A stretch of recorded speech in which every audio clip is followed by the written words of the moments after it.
Glenn Flint, Here. Lily Larson, Present. Patrick McPherson, Present. Maureen Nichols, Molly O'Halloran, Patricia Tim, Yes. Rachel Wise, Here. John Witzel, Here. Commissioner Bloomstedt. Present. 6 present, 2 absent. Thank you. Would you please rise and join me in the Pledge of Allegiance?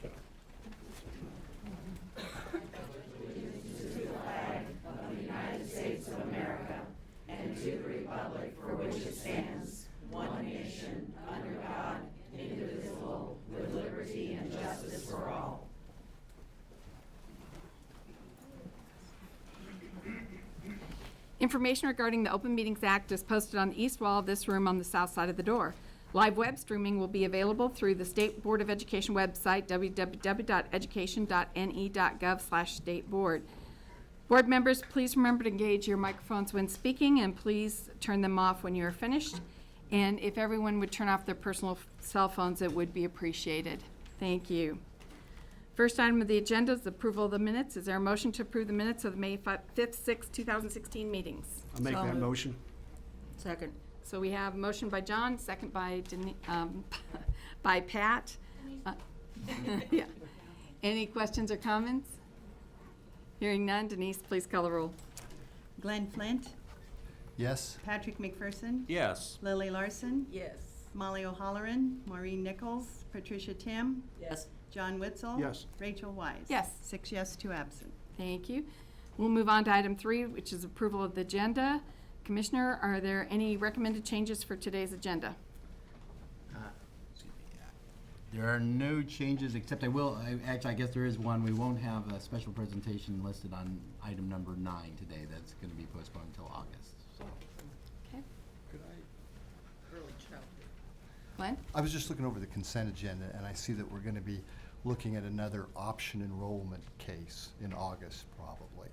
And this frustrates me to no end, because these people went in January to enroll in Papillion, and it was not until April that they found out there was no room for them. So then they went to Bellevue and found out there was room for them there, but when they submitted their paperwork, they were not allowed to leave because it was after the deadline. We need to do something to speed up this process, because it's harder to get into kindergarten right. and college. Let's, as it relates to agenda, let's pull that item from the agenda. So do you know which? Yeah, so can I clarify at least what that item is? That's actually to appoint a hearing official. I so we can understand get that, it- yeah. I'm get just it saying, moving. I was frustrated when I saw yet again parents are Right. not. So you're not. And it- I'm not saying let's not do it. I'm just saying, can we But think if you about? want to have a discussion on it, we can pull the item and have a discussion on that individual item during the consent agenda time period. So that's, Okay. so why don't we let's do just that? pull that item, and then we can have a discussion on that item during that part of the agenda. I was also interested in 8.5D, which is a school improvement grant. I don't know, I just want to know more about what that's about, priority So schools. let's pull those 2 items from the consent agenda. What was the?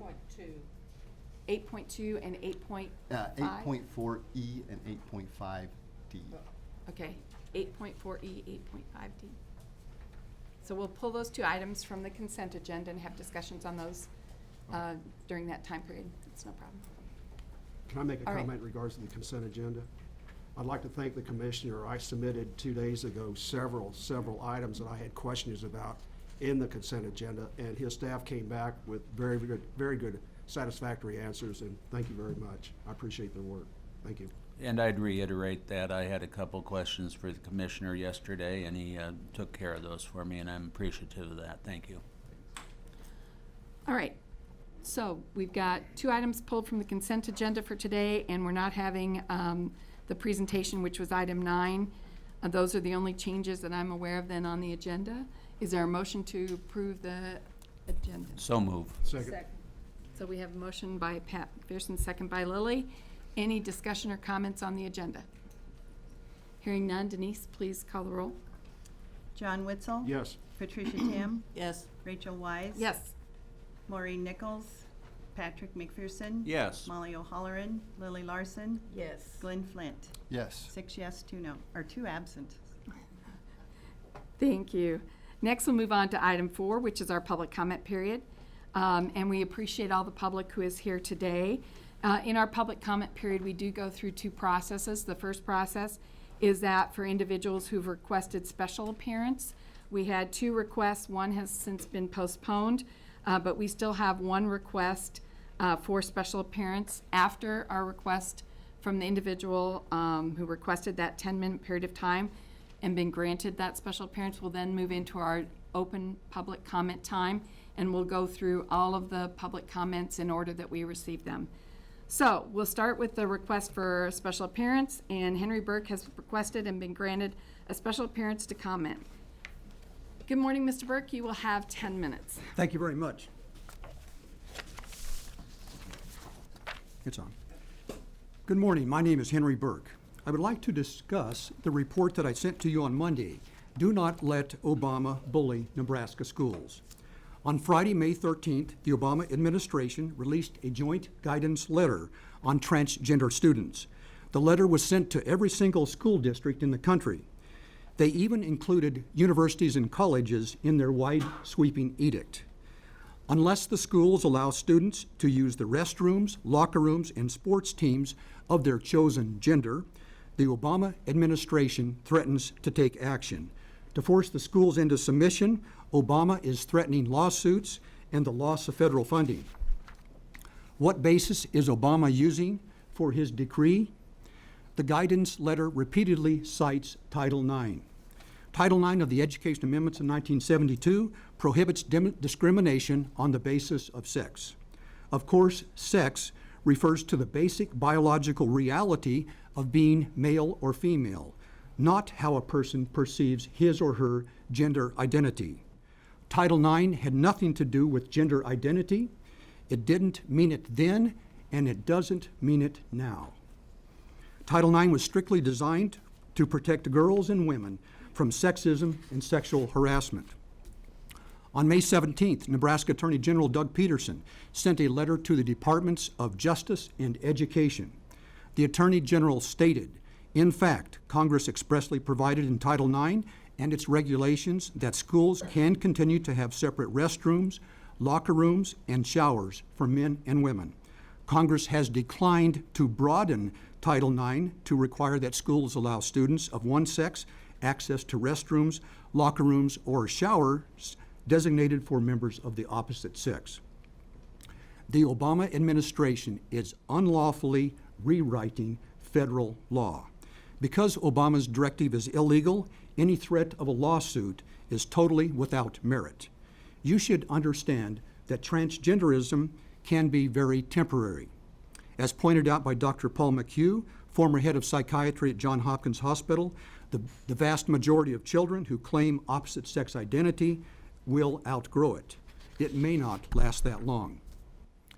Is society making these accommodations for a huge number of transgender people, or is the number rather small?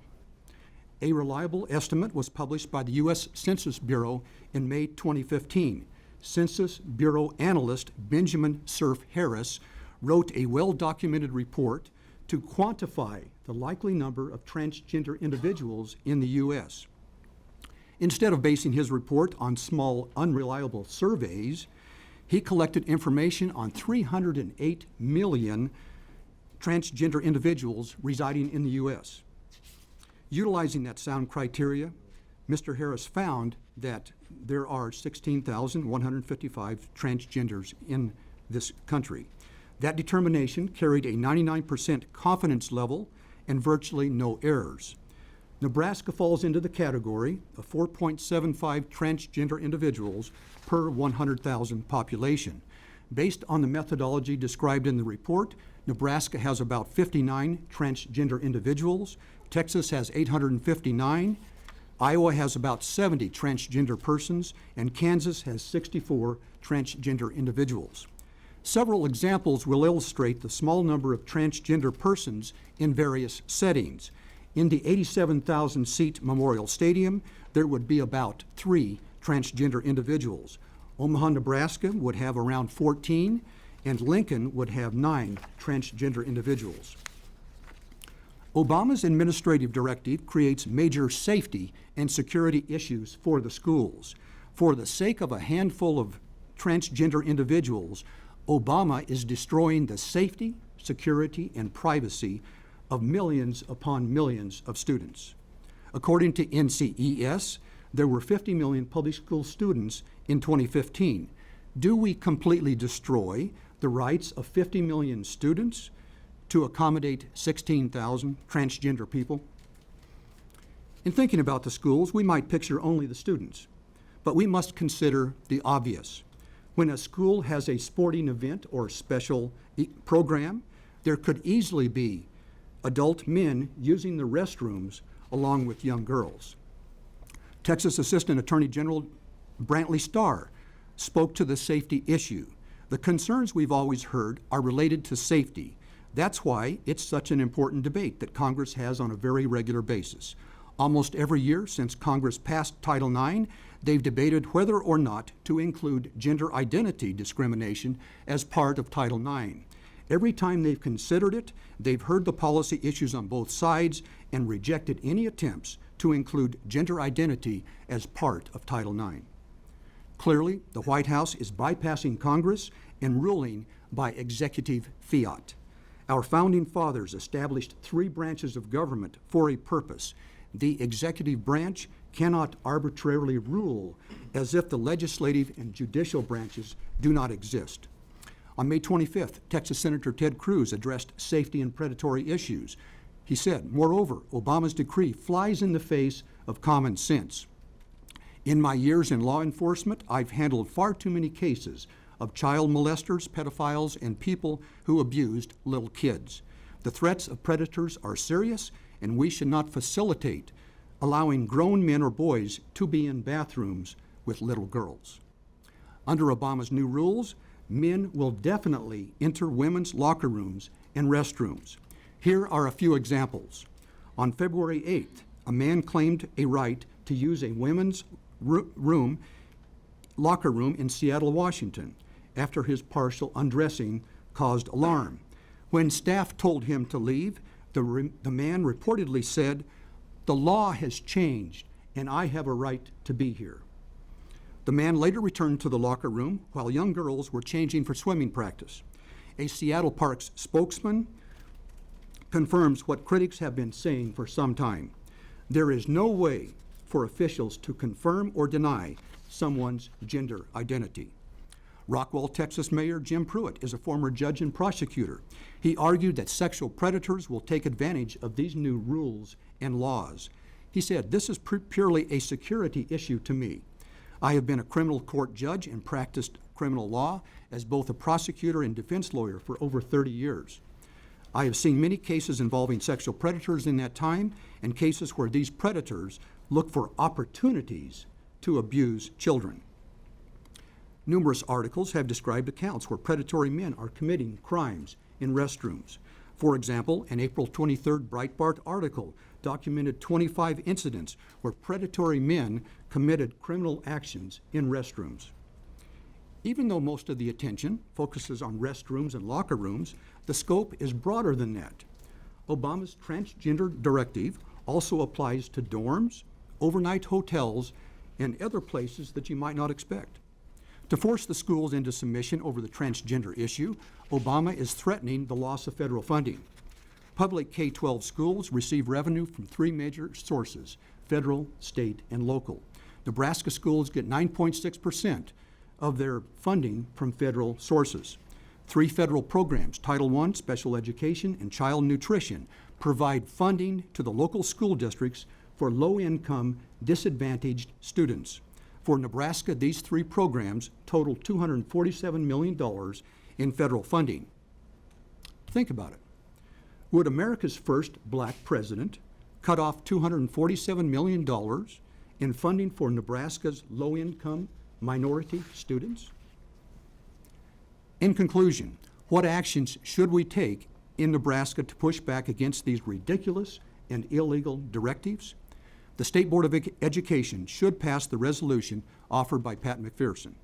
And the state of Nebraska should join the lawsuit being brought against the federal government by Texas and 12 other states. You must protect the Nebraska students from Obama's unconstitutional government overreach. Thank you very much. Thank you, Mr. Burke. We will now move into our general public comment period, or a regular public comment period. I just remind everyone that you will have 5 minutes. We do have a clock that indicates the 5 minutes.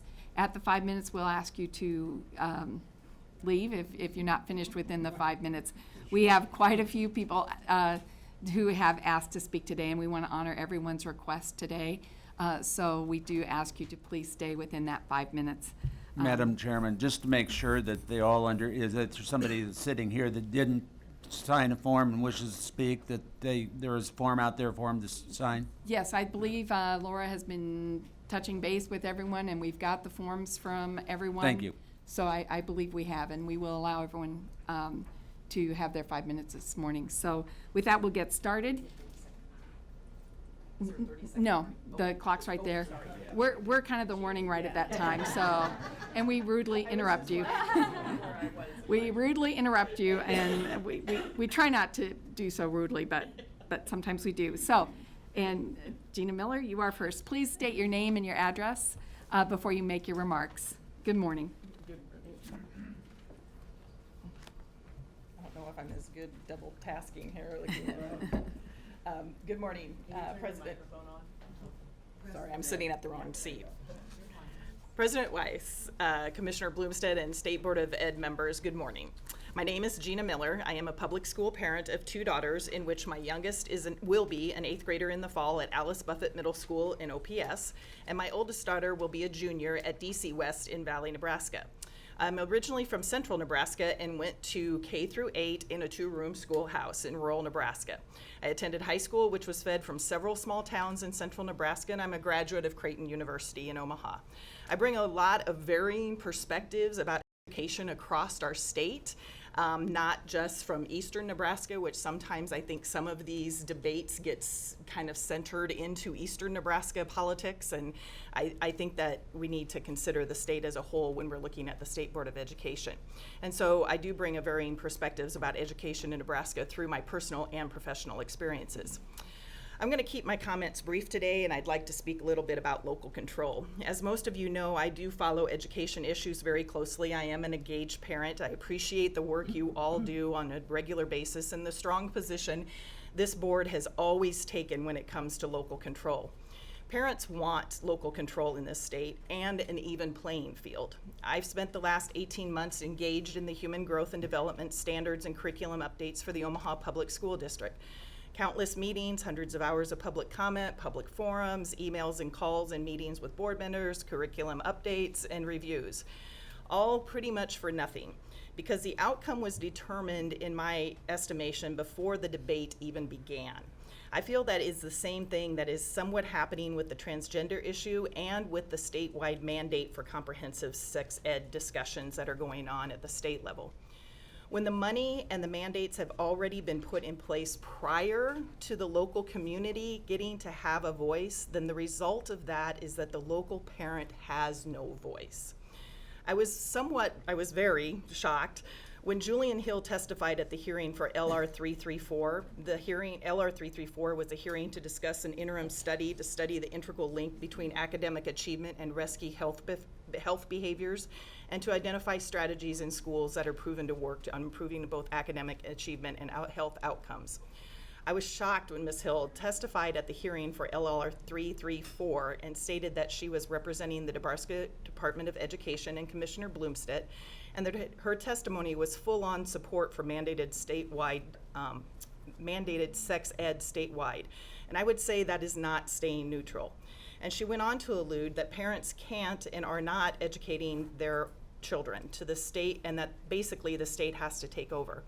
I was happy when Senator Groney rebuked her and reminded her that the vast majority of parents in Nebraska are educating their kids in this arena. I am here to say that we are here to say that parents care. Parents are engaged. These are our schools. These are our kids. Let us have a voice at the process, and in the outcome from the beginning, not the end, on these matters. And let the local districts wrestle with these issues directly with their students and their parents. Not outside forces pushing a position, not big money donors and grants that have their own motives. Mr. McPherson is my State Board of Ed rep. I stand in support of his resolution to keep the Nebraska Department of Ed and the State Board of Education out of any decisions that should be made at the local level in the matter of transgender issues. I would encourage the same when it comes to comprehensive sex ed mandates. Thank you for your time and your support for local control. Thank you, Mrs. Miller. Next, we will go to Tyler Richard. Good morning. Good morning. You will have 5 minutes. Thank you very much. My name's Tyler Rashard, and I am speaking today on behalf of the ACLU of Nebraska and our over 2,000 members and supporters around the state, as well as the over 10,000 online advocates that we work for every day. We have actually circulated a petition in support of transgender people in Nebraska that has garnered the signatures of over 3,000 Nebraskans. I think it's very important to start off by reminding us of Nebraska's special constitutional obligations. Nebraska has some of the strongest constitutional obligations to protect all students and provide all students with a quality education. Because of that, we need to remember that all students need to have an opportunity to learn and to participate fully in school, and that includes in activities. The guidance that the federal government has provided is not creating any new law. It is using the existing Title IX framework, which has been revised many times over the years and updated many times over the years, to provide guidance that actually school districts have been asking for. This guidance comes in a long line of court cases that I'll explain a little bit later, as well as questions from schools and districts around the country. It's been said that we need to listen to the voices of Nebraskans when looking at this guidance, and I would encourage us all to do that. The particular stories that I would like to raise up are stories of transgender Nebraskans as well as their friends and family. The ACLU of Nebraska in 2015 did a statewide project where we interviewed transgender Nebraskans and their friends and families from cities from Omaha to Scottsbluff, and we shared those stories on our website at aclunebraska.org/transvoices. Through those stories, you'll hear people like Devin, who's from Scottsbluff, talking with his friend Andrea, who's an educator, and her speaking about how her friendship with Andrea, or her friendship with Devin, has made her a stronger educator because she has had a friendship that allows her to interact with a broader range of students that are in her classrooms today. We heard from Miles, who talked with his brother Scott in Omaha about building their family home together. And we talked with C and his mom, Pauline. And Pauline, here in Lincoln, said that her family is about love and loving everyone. And that's exactly what our schools should do as well, provide an environment where everyone feels the support that they need in order to succeed. It's been mentioned that we need to be concerned about the safety of everyone in our schools, and that's absolutely true. Over 200 domestic violence and sexual assault organizations, including 3 from Nebraska, actually submitted testimony to the federal government about their support for regulations that protect transgender students in the bathrooms. According to those domestic violence and sexual assault organizations that work each and every day with survivors of violence, protecting transgender people is important to ending violence against women. It's understandable that for many people, what it is to be transgender and questions about transgender people is a new thing. And that is an opportunity for us to have these conversations, and I'm appreciative for this opportunity.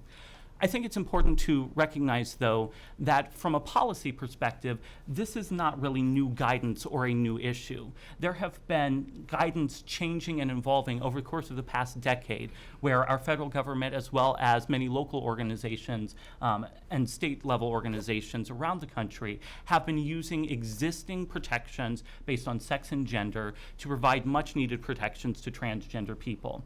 In fact, the ACLU in Virginia filed a lawsuit on behalf of of a transgender student, Gavin Grimm, and the Fourth Circuit Court of Appeals has ruled in favor of Gavin's right to use the restroom that matches his gender identity. And the Fourth Circuit just recently denied an opportunity for there to be a second hearing on that issue. So this is not an idle threat of litigation. There is active litigation occurring in many parts of the country. In the Chicago area, a school district that denied a transgender student restroom access did face litigation, and that was actually the first time that the federal government said, we believe that denying transgender students bathroom access would be a violation of Title IX.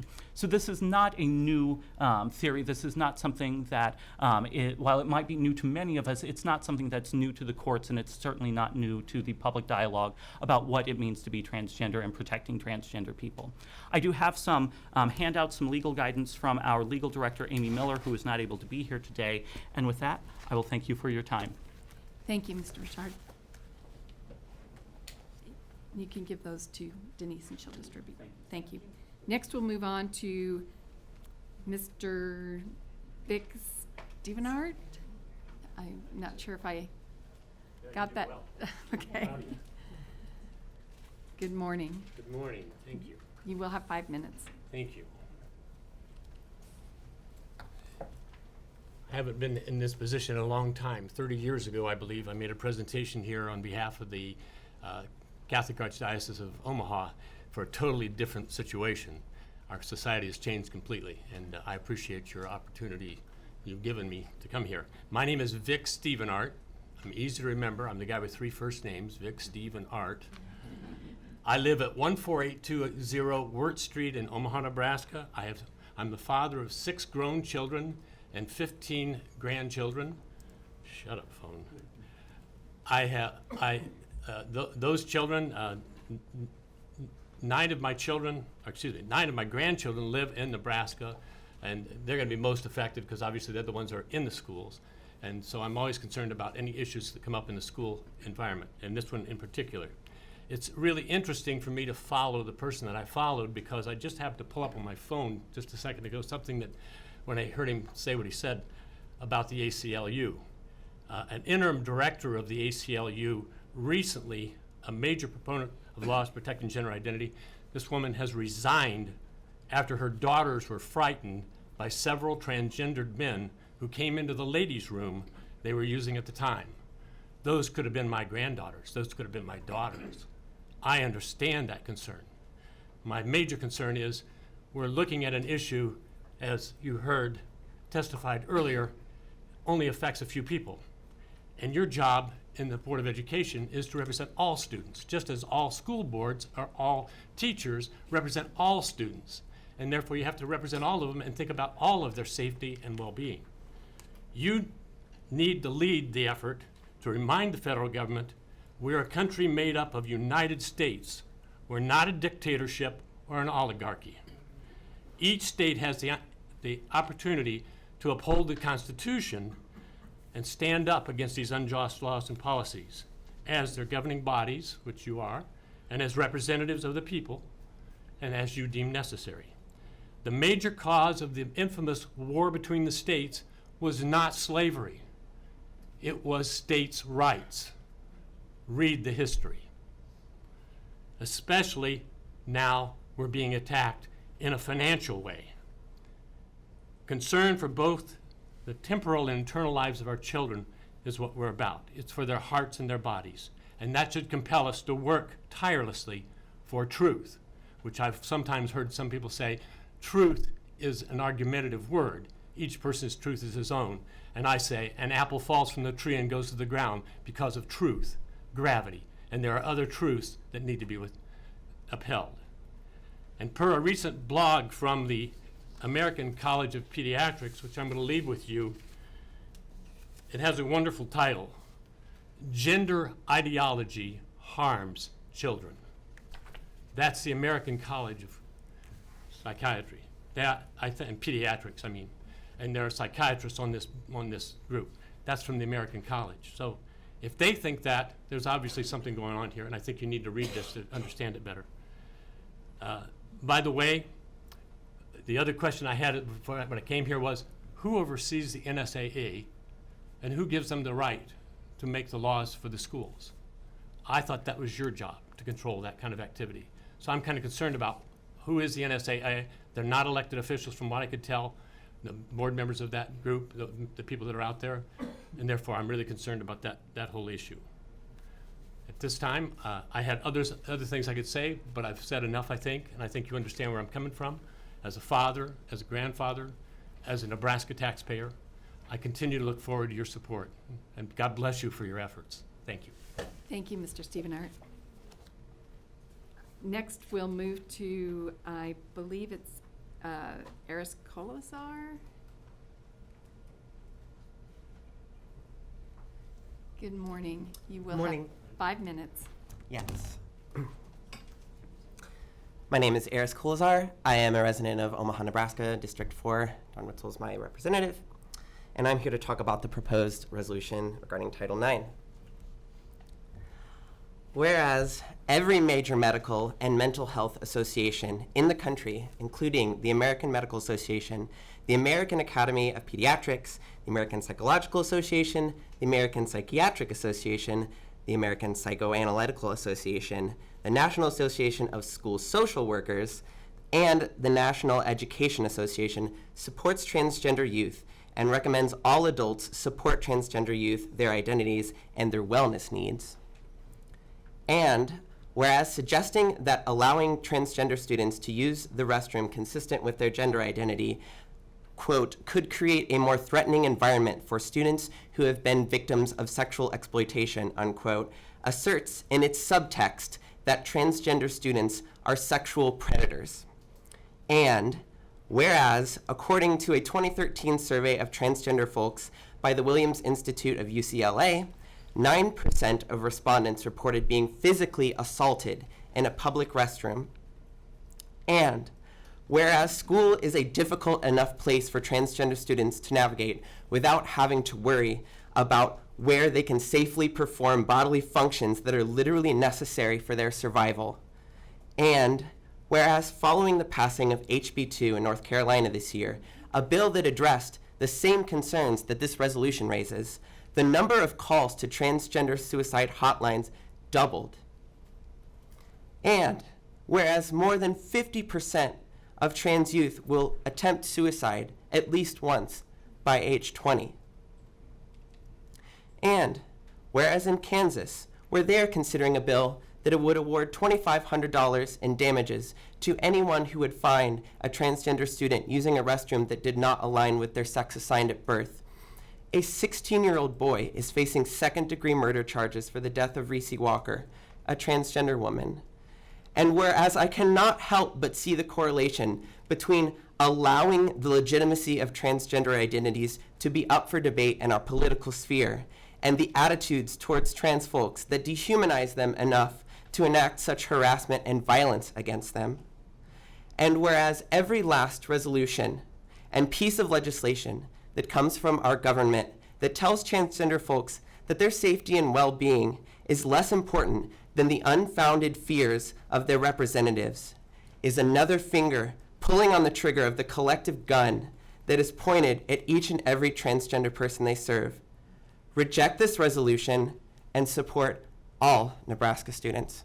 Thank you for my time. Thank you. Next, we'll move on to Maris Bentley.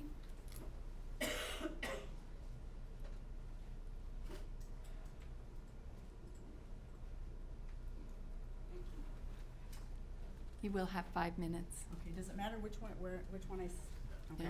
And I have a handout, can I give that to somebody? Okay. Oh, sorry, that one's my copy.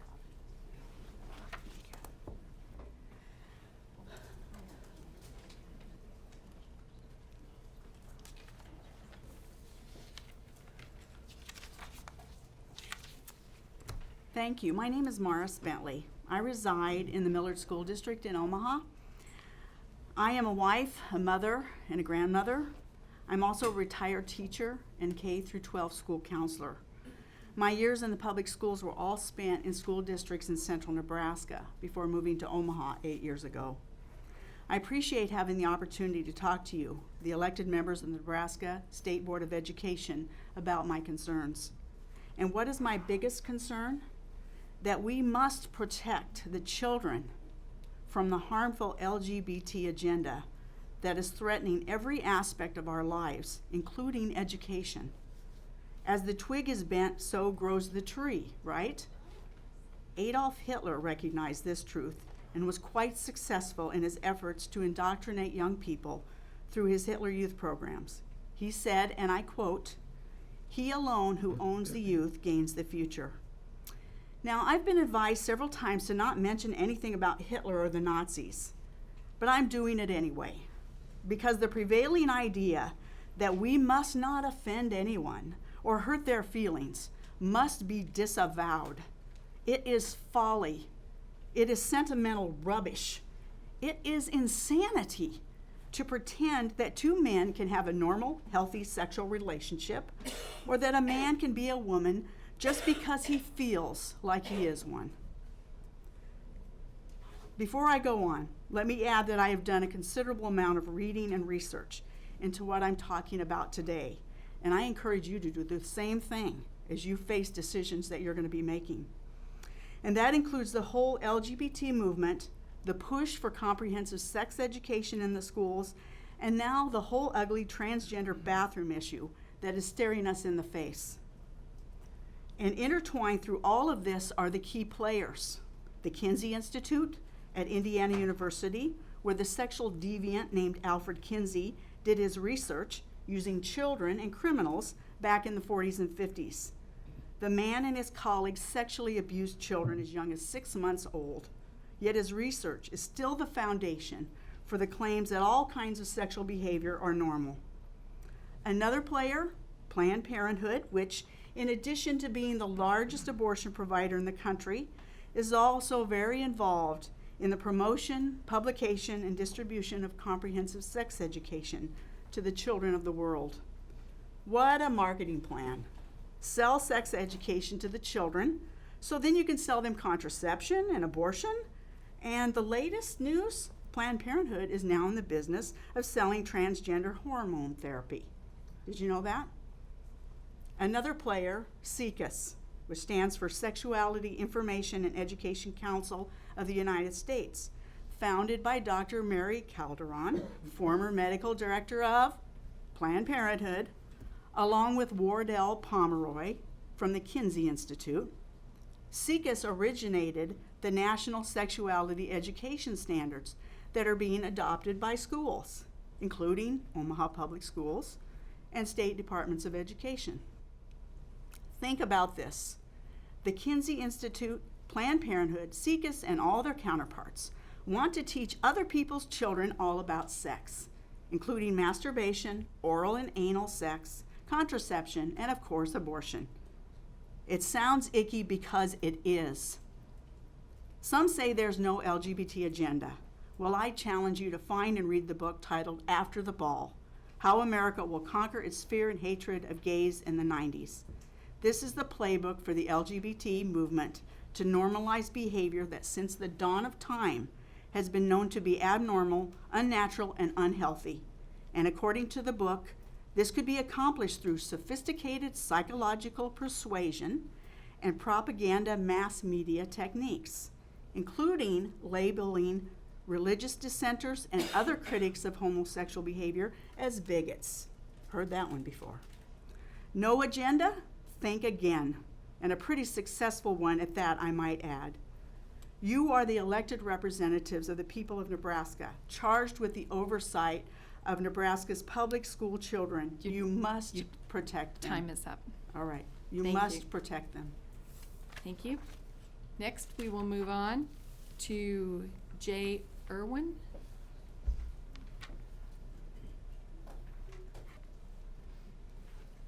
Good morning. Good morning. You will be given 5 minutes. Thank you. My name is J.A. Irwin, PhD, and I reside at 8101 Oakwood Street, Omaha, Nebraska, 68127 in District 8. I am submitting this public testimony in regard to the resolution regarding Title IX in Nebraska public schools. I'm an associate professor of sociology at the University of Nebraska at Omaha. My research and teaching expertise is in the area of transgender studies and identities, and my testimony reflects my own position and is not a reflection of the University of Nebraska system. The resolution entered lacks an understanding of transgender students and identities. Transgender students are not defined by their sex assigned at birth and should not be forced to use facilities according to their sex assigned at birth. There is no evidence corroborated by police that trans people are using legal laws like this to gain access to bathrooms for the purpose of sexually assaulting the people within those spaces. In fact, trans students, when forced to use the restroom that is not in accordance with their gender identity and instead have to use facilities according to their sex assigned at birth, often face harassment and insult themselves. A trans student who identifies as feminine should be given access to the women's facilities, and a trans student who identifies as masculine should be given access to the male facilities. All major psychological, medical, and educational professional organizations agree to this principle. The American College of Pediatricians, cited earlier, is the lone organization that dissents against this and is largely considered a fringe group. Trans students are real, their identities are real, and need to be respected. The resolution entered into consideration, if approved, would allow state-sanctioned discrimination against transgender students in our public school systems. Transgender students exist within our school systems and need our support in order to thrive. Due to societal discrimination, trans students already report discrimination, bias, and hate within our school settings, resulting in poorer grades, increased days of school missed, and poorer mental health outcomes, including suicidal thinking and attempts. Enacting policies that refer to trans students as their sex assigned at birth and encouraging school districts to do the same reinforces these negative ideas about trans students. There is real possibility that if we enact policies like this, that we will be subject to lawsuits from the federal government, including thousands of wasted taxpayer dollars, and similar to the case of North Carolina. What is more important, though, in my view, is the message that this sends to our transgender residents, such as myself. These kinds of policies send a very clear message to people like me that we are not welcome here, and that we are second-class citizens in the state that we call our home. And I can reliably tell you from my own firsthand knowledge and research, there are more than 50 trans people in Nebraska. It is your job as state board elected officials to ensure all students across the state are valued and safe. This kind of policy flies in the face of that simple guiding principle and contributes to a culture of fear, misunderstanding, and discrimination against trans people locally. I encourage you to not support this resolution and to gain education about transgender people by getting to know those of us who live in your districts and beyond. Be known as a leader for inclusion instead of a follower of exclusionary practices enacted in other places around the U.S. Thank you for your time. Thank you. Next, we'll move to Gwen Easter.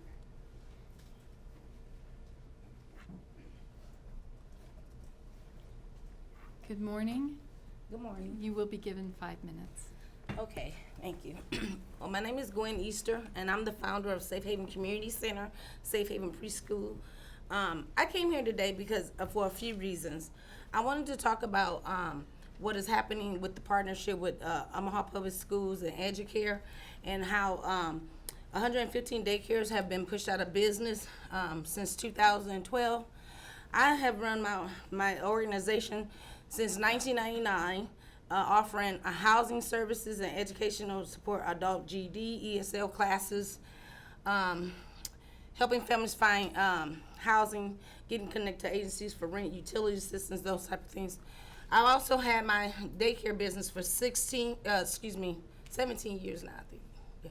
Anyway, 16 years. Anyhow, I've offered an early childhood preschool education academy, and a kids can read reading tutorial program for kids. I started this because I wanted to help kids who struggle with reading, who had a learning disability, such as dyslexia, and have supported families throughout the years. I've been a long-standing agency, not motivated by money, but I feel that I'm located also in North Omaha, but I feel that North Omaha has been used a lot by these organizations and Omaha public school systems to abuse low-income families and children when it comes to educating our kids, there's so many kids who cannot read, who cannot write, who are graduating, they can't read. And yet we want to focus on sex, we want to focus on transgender bathrooms and all these things that, you know, it's not right. You know, and first I want to also say that I don't hate people who are gay. I don't hate the fact that whatever they want to choose to do with their life, that's their life. But when you start trying to indoctrinate children, I have a problem with that. I have worked in childcare since I was 16 years old, and I have yet to see children want to come and learn about the type of things that is being pushed on them. Our school system has basically disrespected parents, you know, not hearing them out. You know, this has gone on for years, for decades, where parents are being just not heard. Like she said, these are their children. They have a right to decide what is taught to their children, not the Omaha public school system. Their job is to teach children how to read, how to write, you know, and to use those skills and those goals so that they can further their life beyond the school, you know, once they're out of school. You know, it's a terrible thing for us to decide what these kids should learn. It's not right. And frankly, I don't want my niece and my nephews going into bathrooms with men, you know, with women. If tomorrow I decided that I wanted to be a guy, I could dress up like a guy and go into a guy's bathroom, but I'm still a woman. Nobody's trying to hate. I get tired of hearing that we're hating people. We don't hate people. I love all people. But God didn't make any mistakes. He knew exactly what he was doing when he did it. And if people have those issues, that's for them to work out. But why are you pushing it, trying to push it on our kids? Innocent children. You're shaping them. It's not right. And I furthermore want to say that when it comes to North Omaha, I can't speak for all the child care businesses, but I know I have suffered because of the agendas of all these entities, Omaha Public Schools, Educare, the Buffett Institute. I suffered, almost lost everything. My home, my business, my organization, things I have worked hard for, just so that I can help families and children. And I would like to see things happen in fairness. You know, the same way as they feel like they're being discriminated against or however, well, there's some things that is going on, especially in North Omaha, with our businesses because of the agendas of Omaha Public School Systems. You know, they changed the time that they open up. They open up. Their operating hours are the same as daycares. You know, they told parents. Staff has told parents our daycares are babysitting daycares. Your time is up. Oh, my time is. Oh, I'm sorry, but I That's just all right. I just want y'all to understand where I'm coming from. Sorry. Thank you. Thank you. Next, we'll move to Eli Rigatavos? Rigatuso. Good morning. It's a little Italian. You will have 5 minutes. Thank you. My name is Eli Ritu. I am a resident of Omaha, Nebraska, and I'm also a trans man. And I'm here today because there's so much misunderstanding around this topic. And you can do a Google search and find information to support both sides. But the truth of the matter is that the fear mongering that happens in regard to this issue is illogical. There is nothing to fear. The youth in our community actually deserve the right to be able to use the restroom that they identify with. And they're not going to go in there and perpetrate any sort of violence on anyone. As a matter of fact, if you look at statistical research, predominantly sexual predators are made up of white, heterosexual male community members. That's a really important statistic to remember in regard to this topic. I did not begin to transition until last year. because I was afraid to let myself be who I am in this world that is full of so much hate for things that they don't understand, for things that they don't even want to understand or don't even try to understand. I have so much respect for the youth of our community who are stepping up and saying, no, this is who I am, this is what I'm gonna do, this is who I'm gonna be, because it takes a great deal of courage in this world to actually stand up and say that. And I have met so many amazing trans youth that are right here, and they deserve the same treatment and respect as all other students. You know, everybody talks about how we have to protect all students. That includes the trans students. How can we forget that? How can we not acknowledge that they also have rights? You know, Title IX was something that was agreed upon when Title IX was started, and there's been changes as time has gone on, yes. But it doesn't harm anyone. Some of the statistics that have been shared today are not even from reputable places. So what do?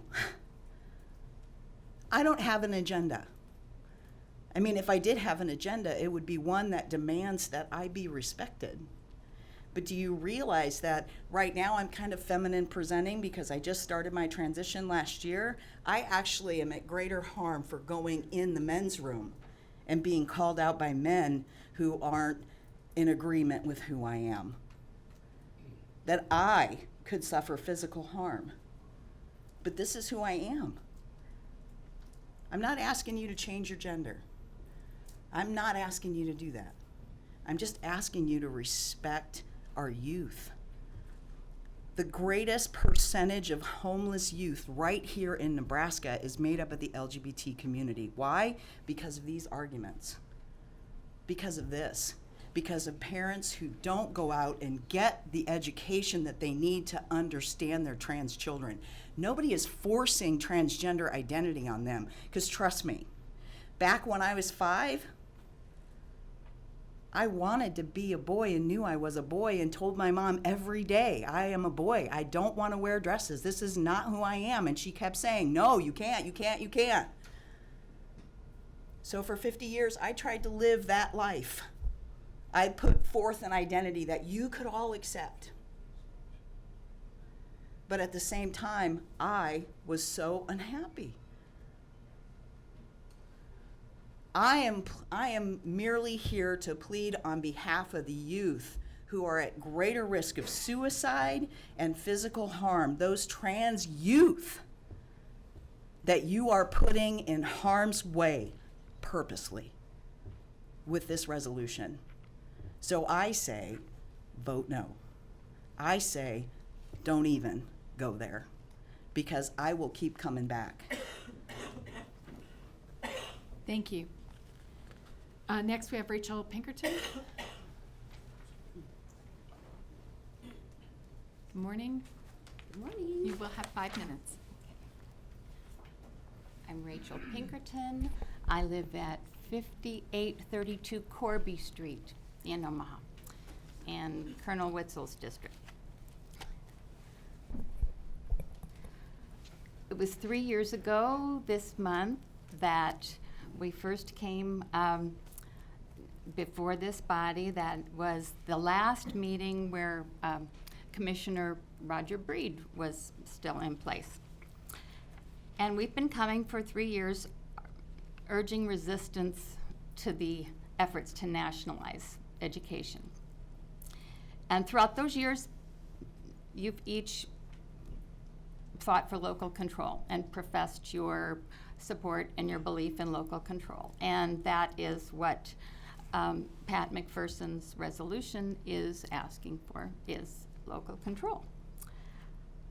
I want to refer to the American College of Pediatricians that I guess you could, by numbers, you might be able to call that a fringe group, because political correctness has taken over a lot of the prevailing discussion. However, if you want to look at the DSM-5, Diagnostic and Statistical Manual, that hasn't been updated through political correctness, and it will tell you human sexuality is an objective biological binary trait, XY and XX. According to the DSM-5, the most recent update, as many as 98% of gender-confused boys and 88% of gender-confused girls eventually accept their biological sex after naturally passing through puberty. That is why this organization has deemed this ideology child abuse. They point out neuroscience reveals that the prefrontal cortex of the brain, which is responsible for judgment and risk assessment, is not mature until the mid-20s. For this reason, the college maintains it is abusive to promote this ideology, first and foremost for the well-being of the gender dysphoric children themselves, and secondly for all their non-gender discordant peers, many of whom will subsequently question their own gender identity and face violations of their right to bodily privacy and safety. And when you consider and you try to research and get a better handle on this ideology, I ask you to go back to the NEA convention, the new business items from the July 2015 convention, because we have to wonder, where is all this coming from? Is it, and today we've seen examples of genuine human experience that resonates with this discussion, but is that where this came from? I think not. There are half a dozen new business items that the NEA came up with in 2015 that expressly attack the fact that the human sexuality is an objective biological binary trait. And we are going down a road of saying, well, that's hateful. That's hateful to say that human sexuality is an objective biological binary trait. I don't want to go there. I don't think you want it to be your legacy that you helped to take us there. I have to say, it's brilliantly diabolical, in my view, to take the cornerstone of Western civilization, Jewish and Christian thought, male and female, he created us, and say, no, that's not allowed. That's hateful. That's bigoted. So I do appreciate your volunteer efforts.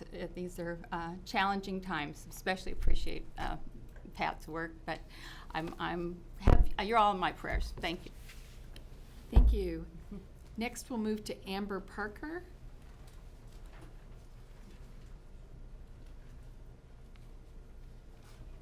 You have 5 minutes. Hi, Amber Parker. I had asked I don't give my address out because I know what cyberbullying and threats to myself have been, because I'm a Christian's author of a book on the biblical view of family. And if you would like me to write my address, I would ask to do so after speaking. But I don't believe anybody should be bullied or threatened. It's wrong. I come here today before you with a broken heart due to an agenda supported by the President of the United States of America, the United States Department of Education, and the National Education Association.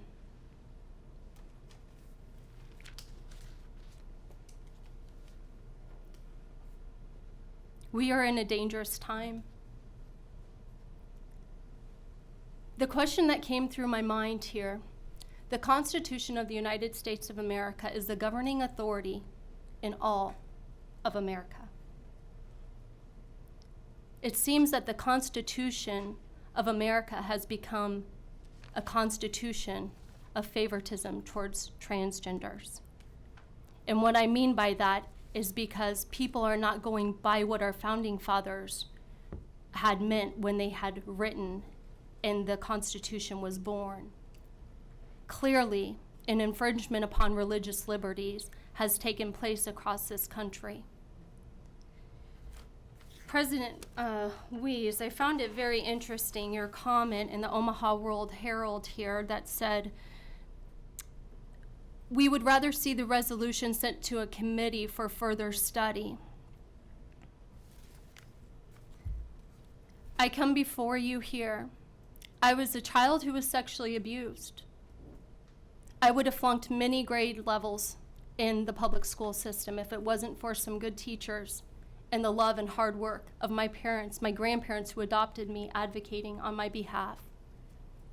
I have to tell you that through that trauma, not only the horrible flashbacks of the things that happened to my body, but seeing a man and the fear of, I would watch. I remember sitting in a classroom door and I'd watch to see bathrooms and I would look out. I was a little protector. I'd look out to make sure what happened to me wouldn't happen to somebody else.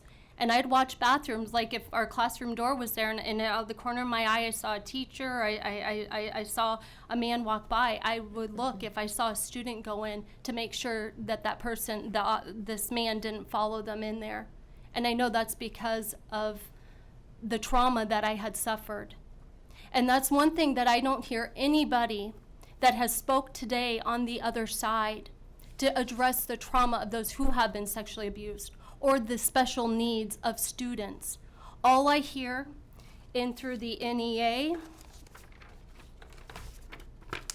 is favoritism on behalf of transgender students. This is an agenda.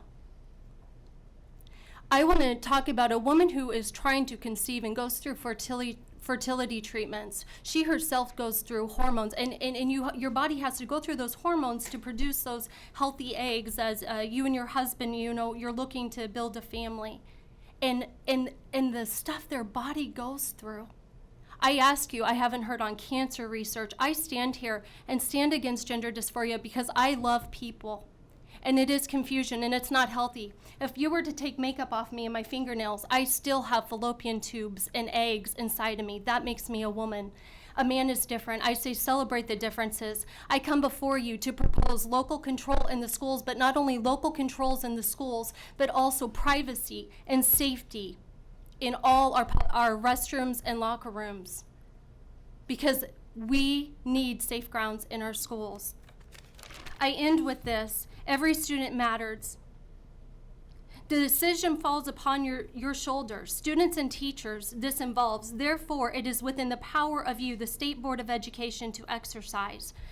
Julaine Hill spoke in 2015 in regards to LR 334, speaking on your behalf, Commissioner Matt Bloomstead, and saying that they are for the pilot program to run Planned Parenthood and comprehensive sex education within certain school districts.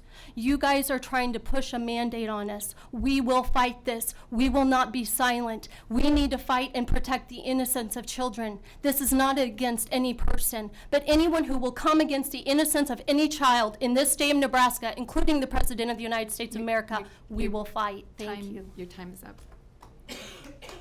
Next, we move to, please wait, we still have speakers to continue.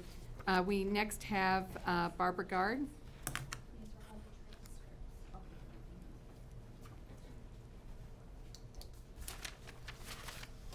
Sorry, Barbara.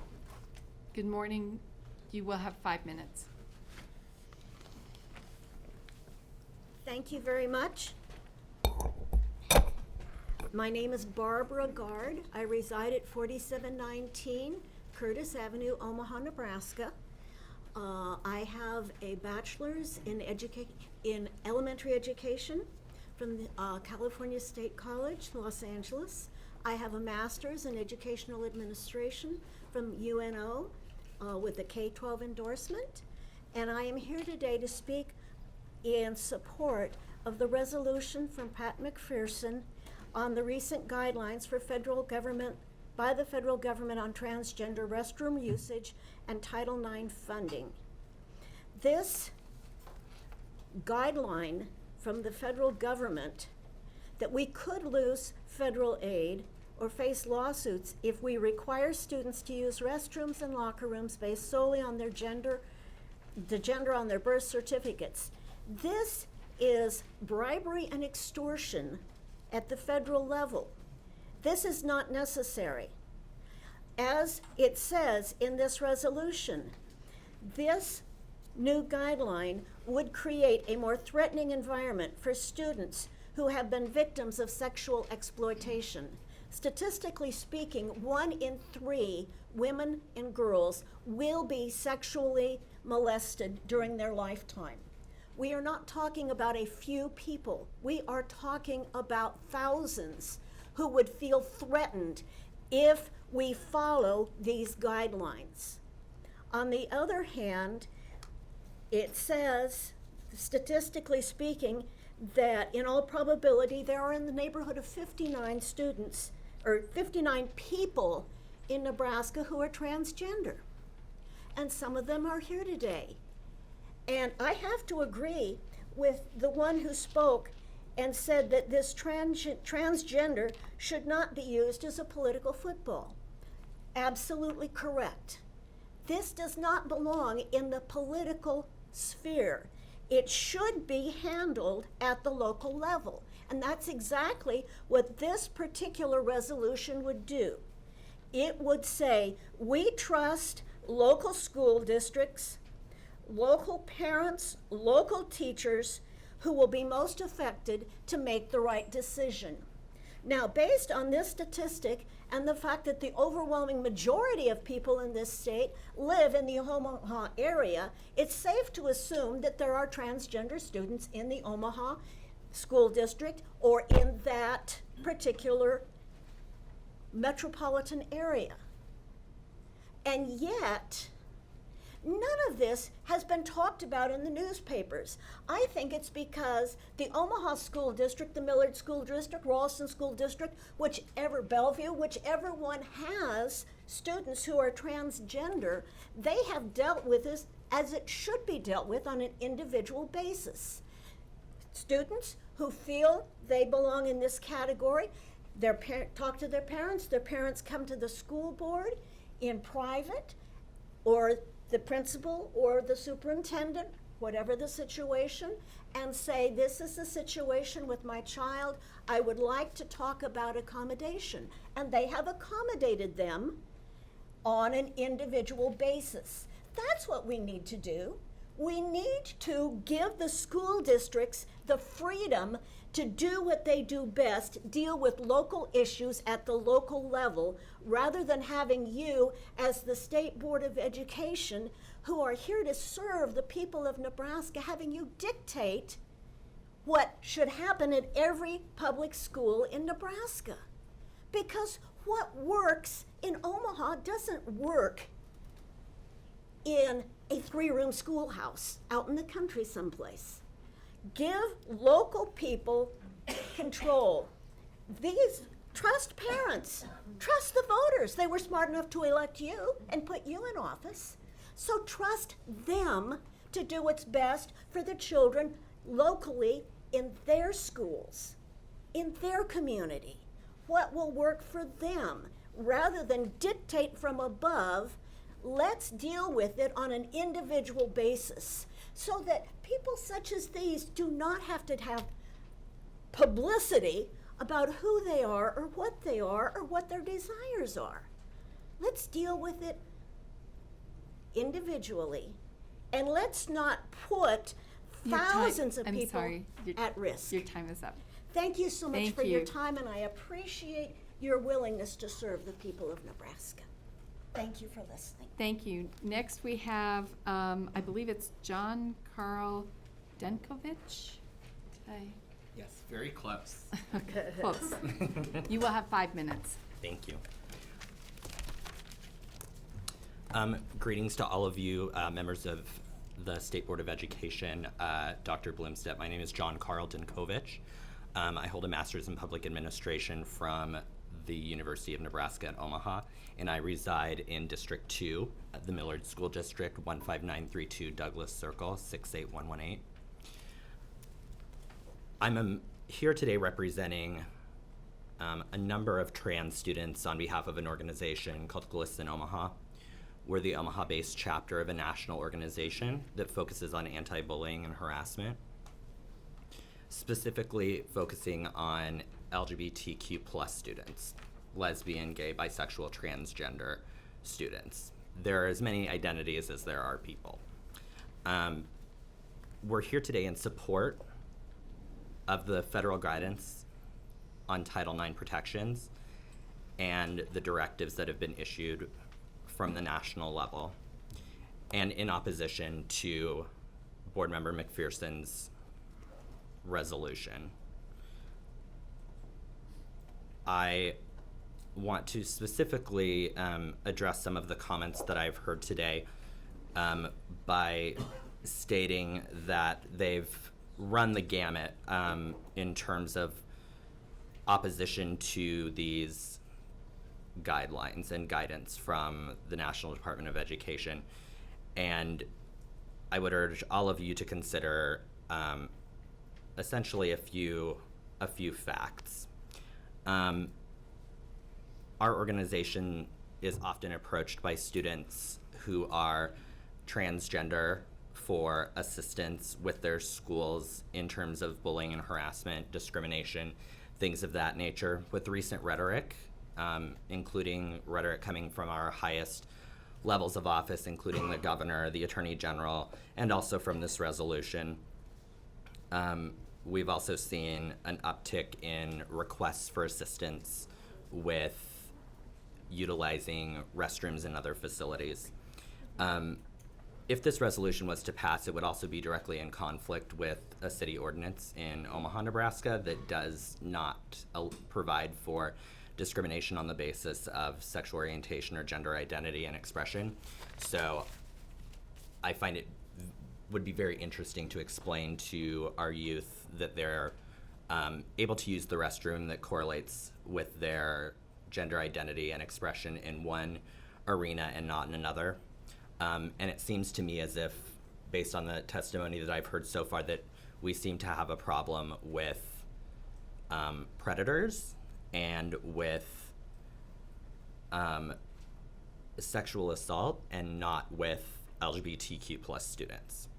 I've also heard arguments that it's only a small number of youth, and are they not too deserving of protection?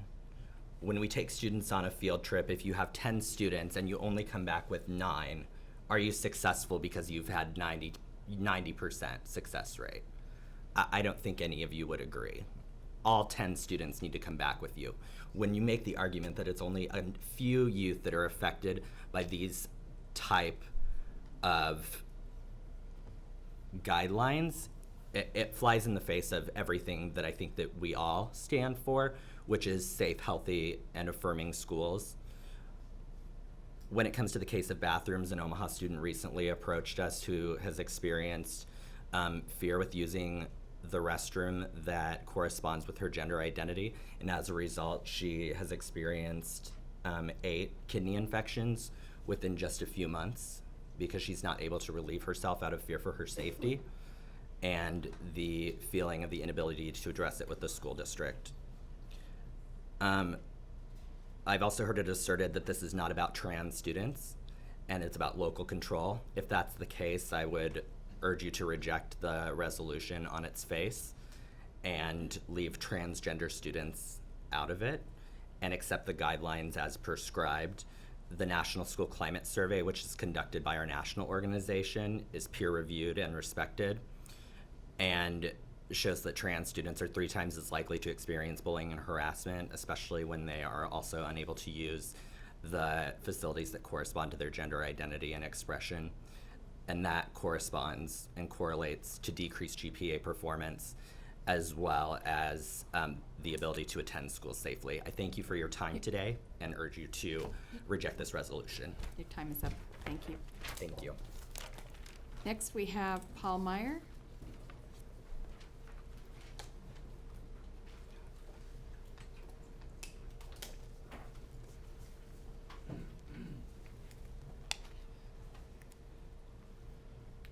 We'll have 5 minutes.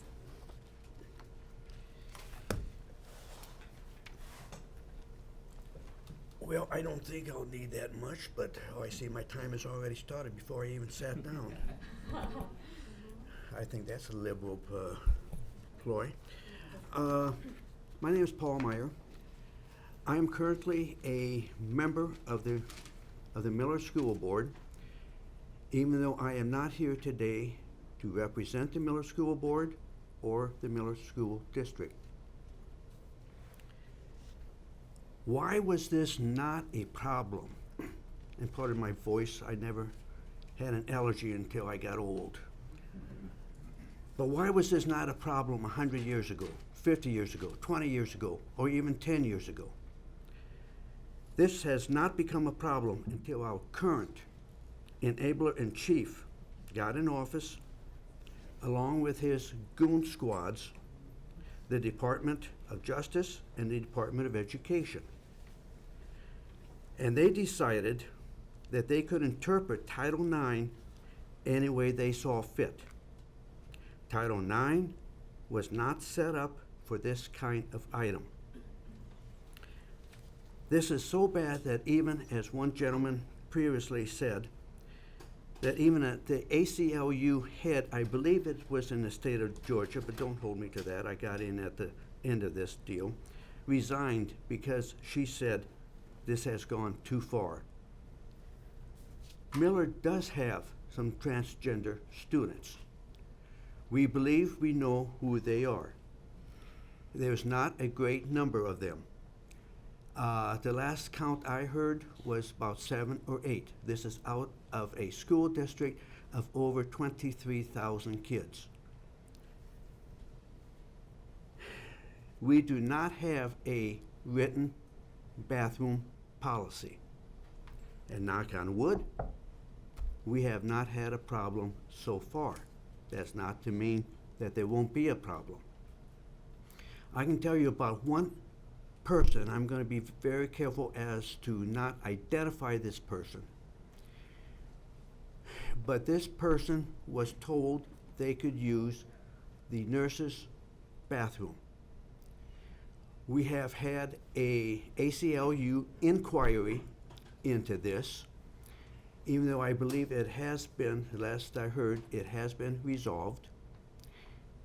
But that person was told that they could not use the opposite sex restrooms, not the restrooms, but the locker rooms, because they wanted to go out for a particular sport.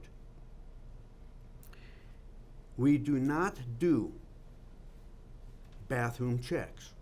So if this person wanted to use the opposite sex or their identity sex bathroom, unless there was a problem, we would not necessarily know about it. Now, I do not believe in discrimination of any sort, but the last report I heard was that the transgender community represents about 0.3% of the populace. I care more about the 99.7% that could be affected by this. Now, if you support this nonsense, and I am in favor of Pat's amendment, but if you support this transgender nonsense, are you also willing to be held accountable for any possible lawsuits by a transgender person or by somebody else who declares themselves to be transgender? My question to this board is this: do you think you are better qualified to decide this question than the parents in the school districts or the school boards in the school districts? I recommend to this board that you do not make this policy, you adopt Pat's amendment, and if the taxpayers, and let let the school districts decide their own policy, and if the taxpayers do not like that policy, then they can fire the board Your members. 5 minutes is up. Yeah, I know, but you caught me 5 minutes early. I just have one more thing to say. I'm As sorry, to Mr. Ed- Meyer, really, as- it's been 5 minutes. Oh, you did? Yes, Okay. so thank you, Mr. Meyer. Next, we will have Deb Andrews.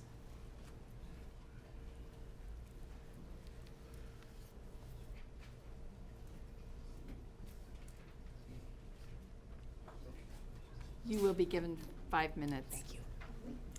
I'm Deb Andrews. My address is 1235 A Street here in Lincoln. Heard a lot today and in the media about children's safety and respecting all children. Want to give this board a reality check of what's really going on as far as caring about students in schools. LPS argued successfully in court the district was not responsible for a kindergartner sexually assaulted in the school bathroom by a stranger during the school day. LPS argued successfully in court they did not have to follow education recommendations from a recognized autism disorder specialist intended to prevent further harm to an autistic child. LPS placed an autistic child in solitary confinement 100 times in a 5-month period.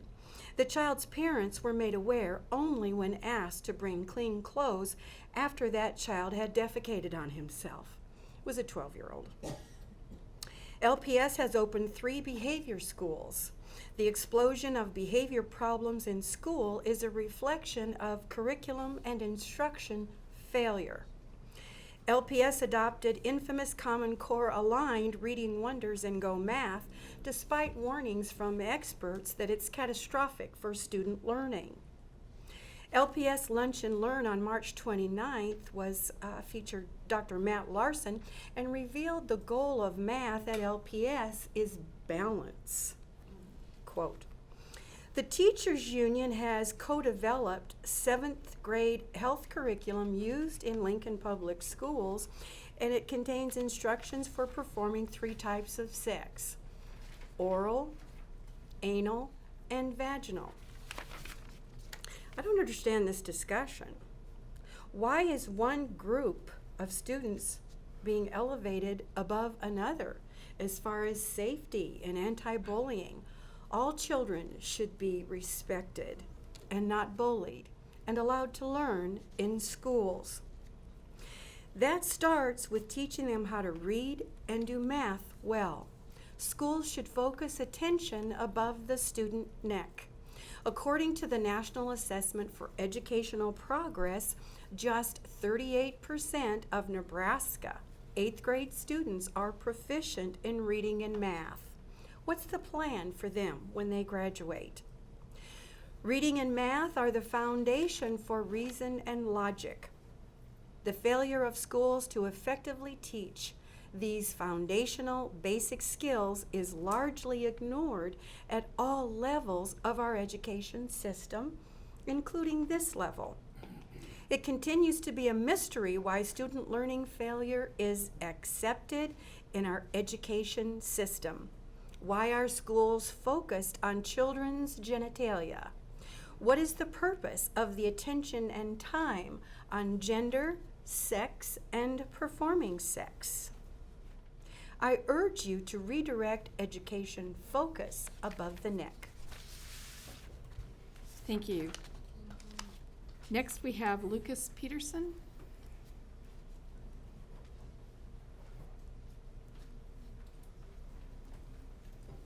Good morning. Good morning. You will have 5 minutes. My name is Luke Peterson. I'm originally from South Central Nebraska. I live here in Lincoln in Lily Larson's district. I'm here to stand in solidarity with my trans friends, and I have heard of a lot of things that just take my breath away. And I wanted to actually share a letter that I wrote 6 months ago in the Lincoln Journal-Star. I read with interest the Margaret Reist article about the proposal from the Nebraska Catholic Conference and the Nebraska Family Alliance to circumvent a teenage transgender student's right to identify as they deem for athletic participation in their schools. It's pretty shameful and low to me when observing some adults dictate a child's natural expression of identity. In fact, we all have a gender identity in some form or another, and a few can even be gender fluid. Caitlyn Jenner comes to mind as an inspirational figure, and we can all learn from her graceful example of transitioning into an authentic and honest lifestyle. I'm not transgender, but I have friends who are, and they have beautiful families of which I'm rather envious over. They are the picture of family values in my eyes. Make no mistake, this proposed policy impacts not only students, but also myself, because I remember participating in high school cross country as being a closeted gay person. The proponents of this adverse logic wish to silence a child's desire to participate in Nebraska high school athletics, as they truly are, with the hopes of belonging to their community. This isn't special treatment, it's equal treatment, due to the sense of respect and camaraderie that is shared with your teammates. We should give every student in Nebraska that opportunity, not create barriers and essentially deny them an opportunity to find a purpose by letting them be a part of a team. Let me finish this letter by stating a slightly revised Ernie Chambers quotation, and I'm so glad that Deb Andrews had that quote. The Nebraska Catholic Conference and the Nebraska Family Alliance ought to stop sticking their noses in other kids' crotches. I agree with her. We should focus on the neck up, but there are some adults who neither have a thought in their head or a beat in their heart to observe what is reality, and they would rather stick their nose in other kids' crotches. Thank you. Thank you. That ends our public comment period. I want to thank everyone who's been here this morning. We will take a short break and reconvene our board meeting in about 10 minutes. Thank you.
Move on to item 7, action items, and we will start with item 7.1, approve proposed revisions to State Board Policy B7 reimbursement for expenses. Is there a motion?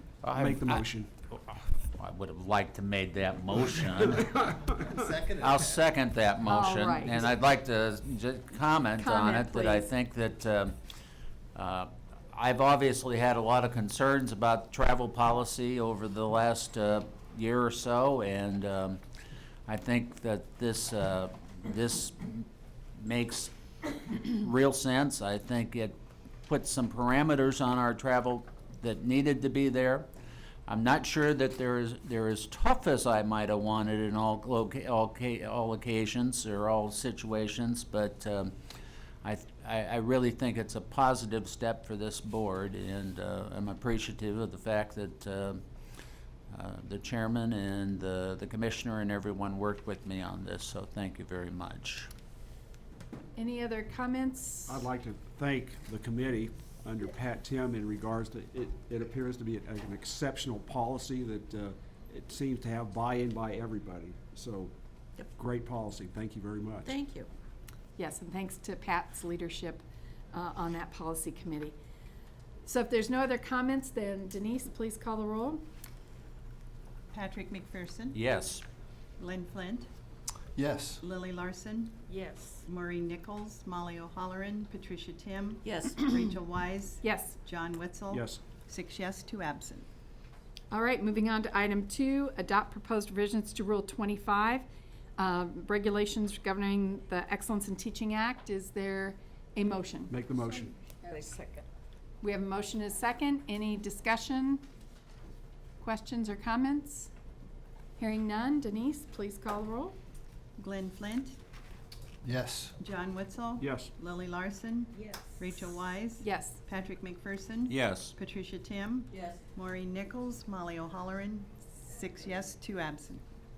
All right, thanks. We'll move on to item 3, and item 3 is the approval of the data recognition contract. Lily, I think you were making that motion. Yes, Madam President, I move that we grant the Commissioner the authority to contract with Data Recognition Corporation for delivery of statewide assessment for 2016-17 as presented for grades 3 through 8 NISA reading, English language arts, math, science, and, important to note, to exclude options for NISA writing at grades 4, 8, and 11, and NISA reading, math, science at grades 11. Second. So we have a motion and a second. Is there discussion? Yes, I want to thank the commissioner for getting the contract to me and the addendum, although I obviously have not had a chance to read it all.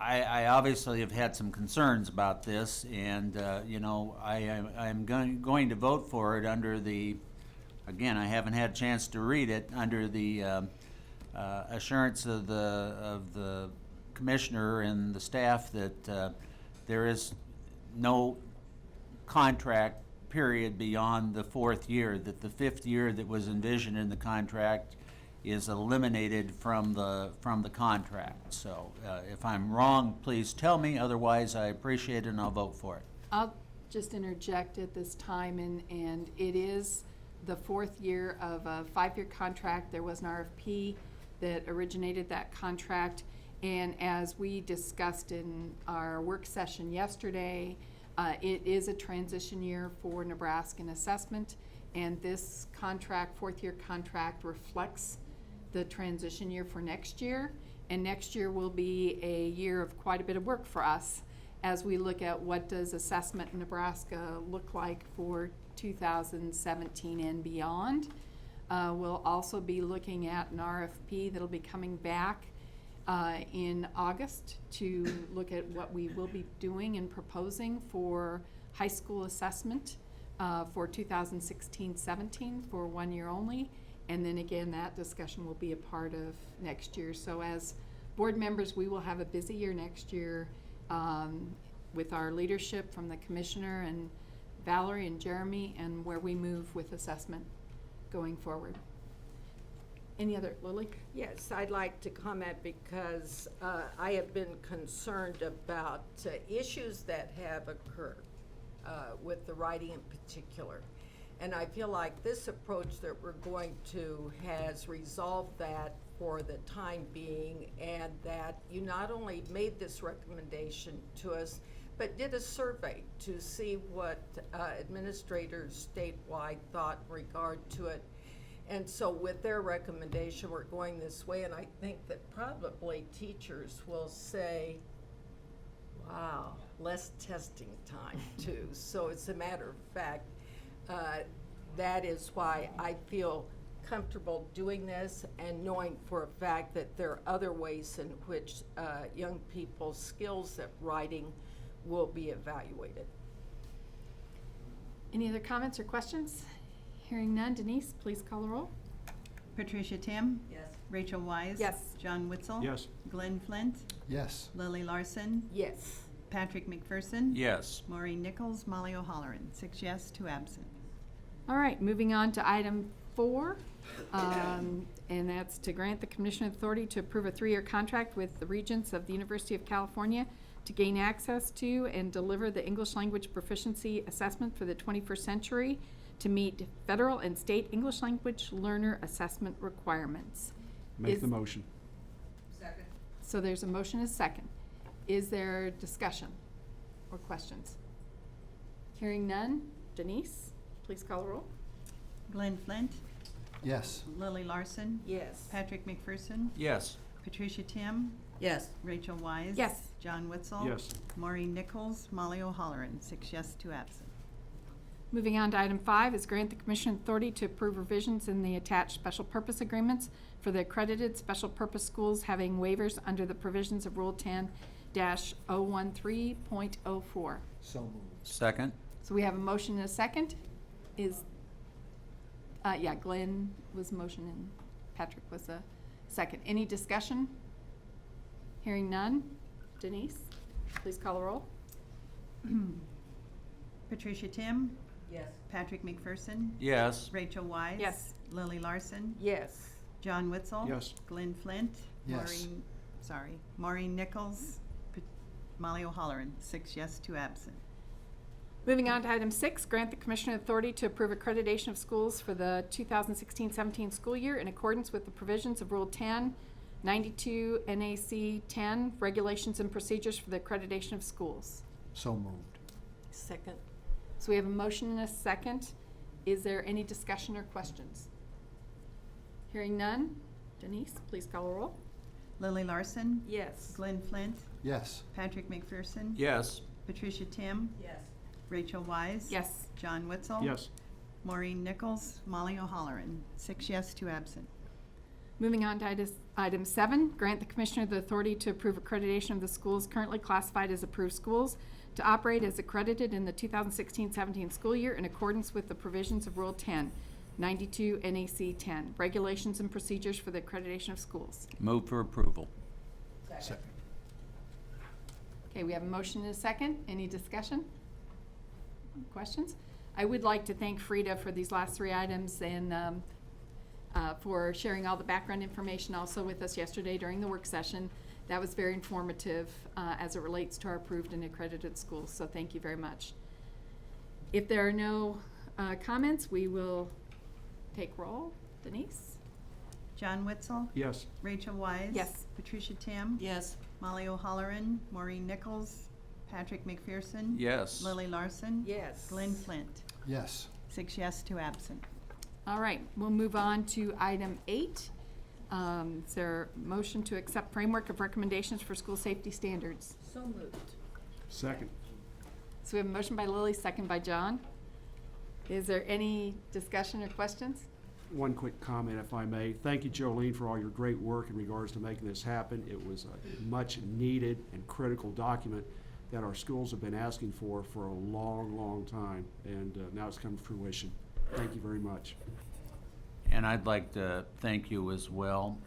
And I think this is a good example of where the state can really be helpful to local school districts and local schools without necessarily having the heavy hand of, you will do this, but it's something that many of them will want to utilize. And I come out of a background where I understand that security is very important, and I applaud you on what your efforts have been on this, so thank you. All right. Denise? Patricia Tim, Yes. Patrick McPherson, Yes. Lily Larson, Yes. Rachel Wise, Yes.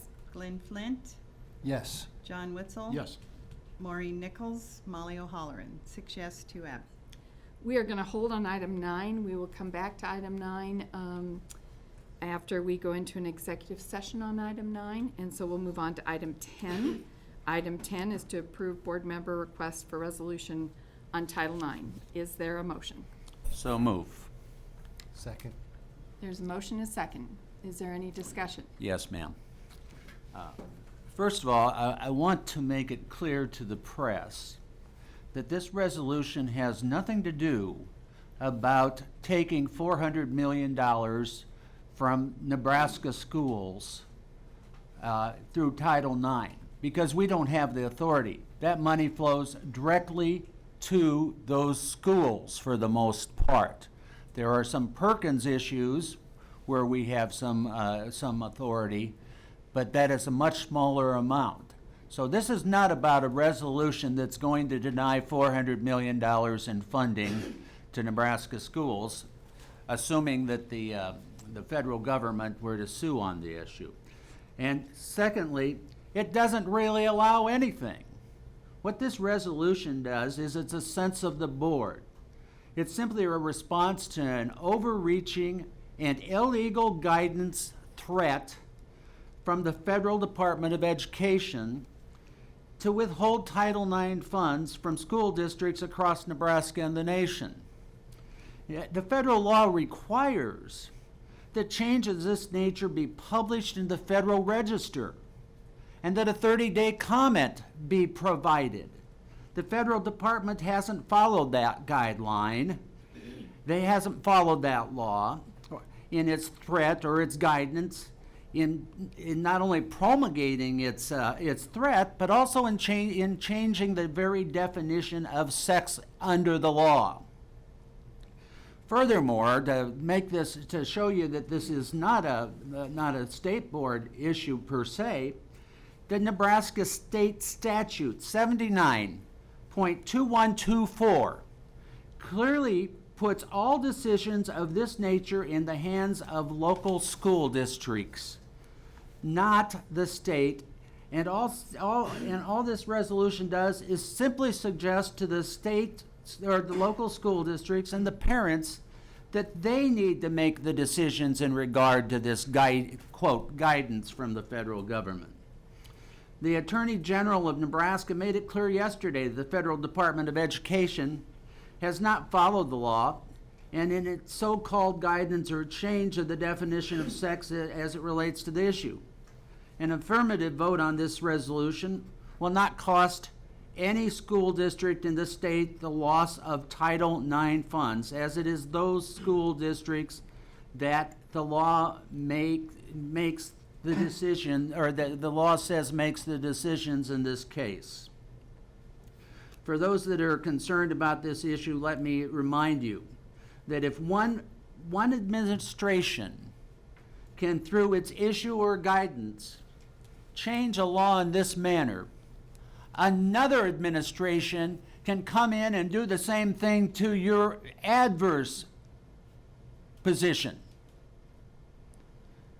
We want the law to be followed. That's all I'm saying. And that's all I'm saying to the school districts of Nebraska. It's your responsibility to do this. We reject the fact that the federal government is using its overreaching hand in an illegal way to do this.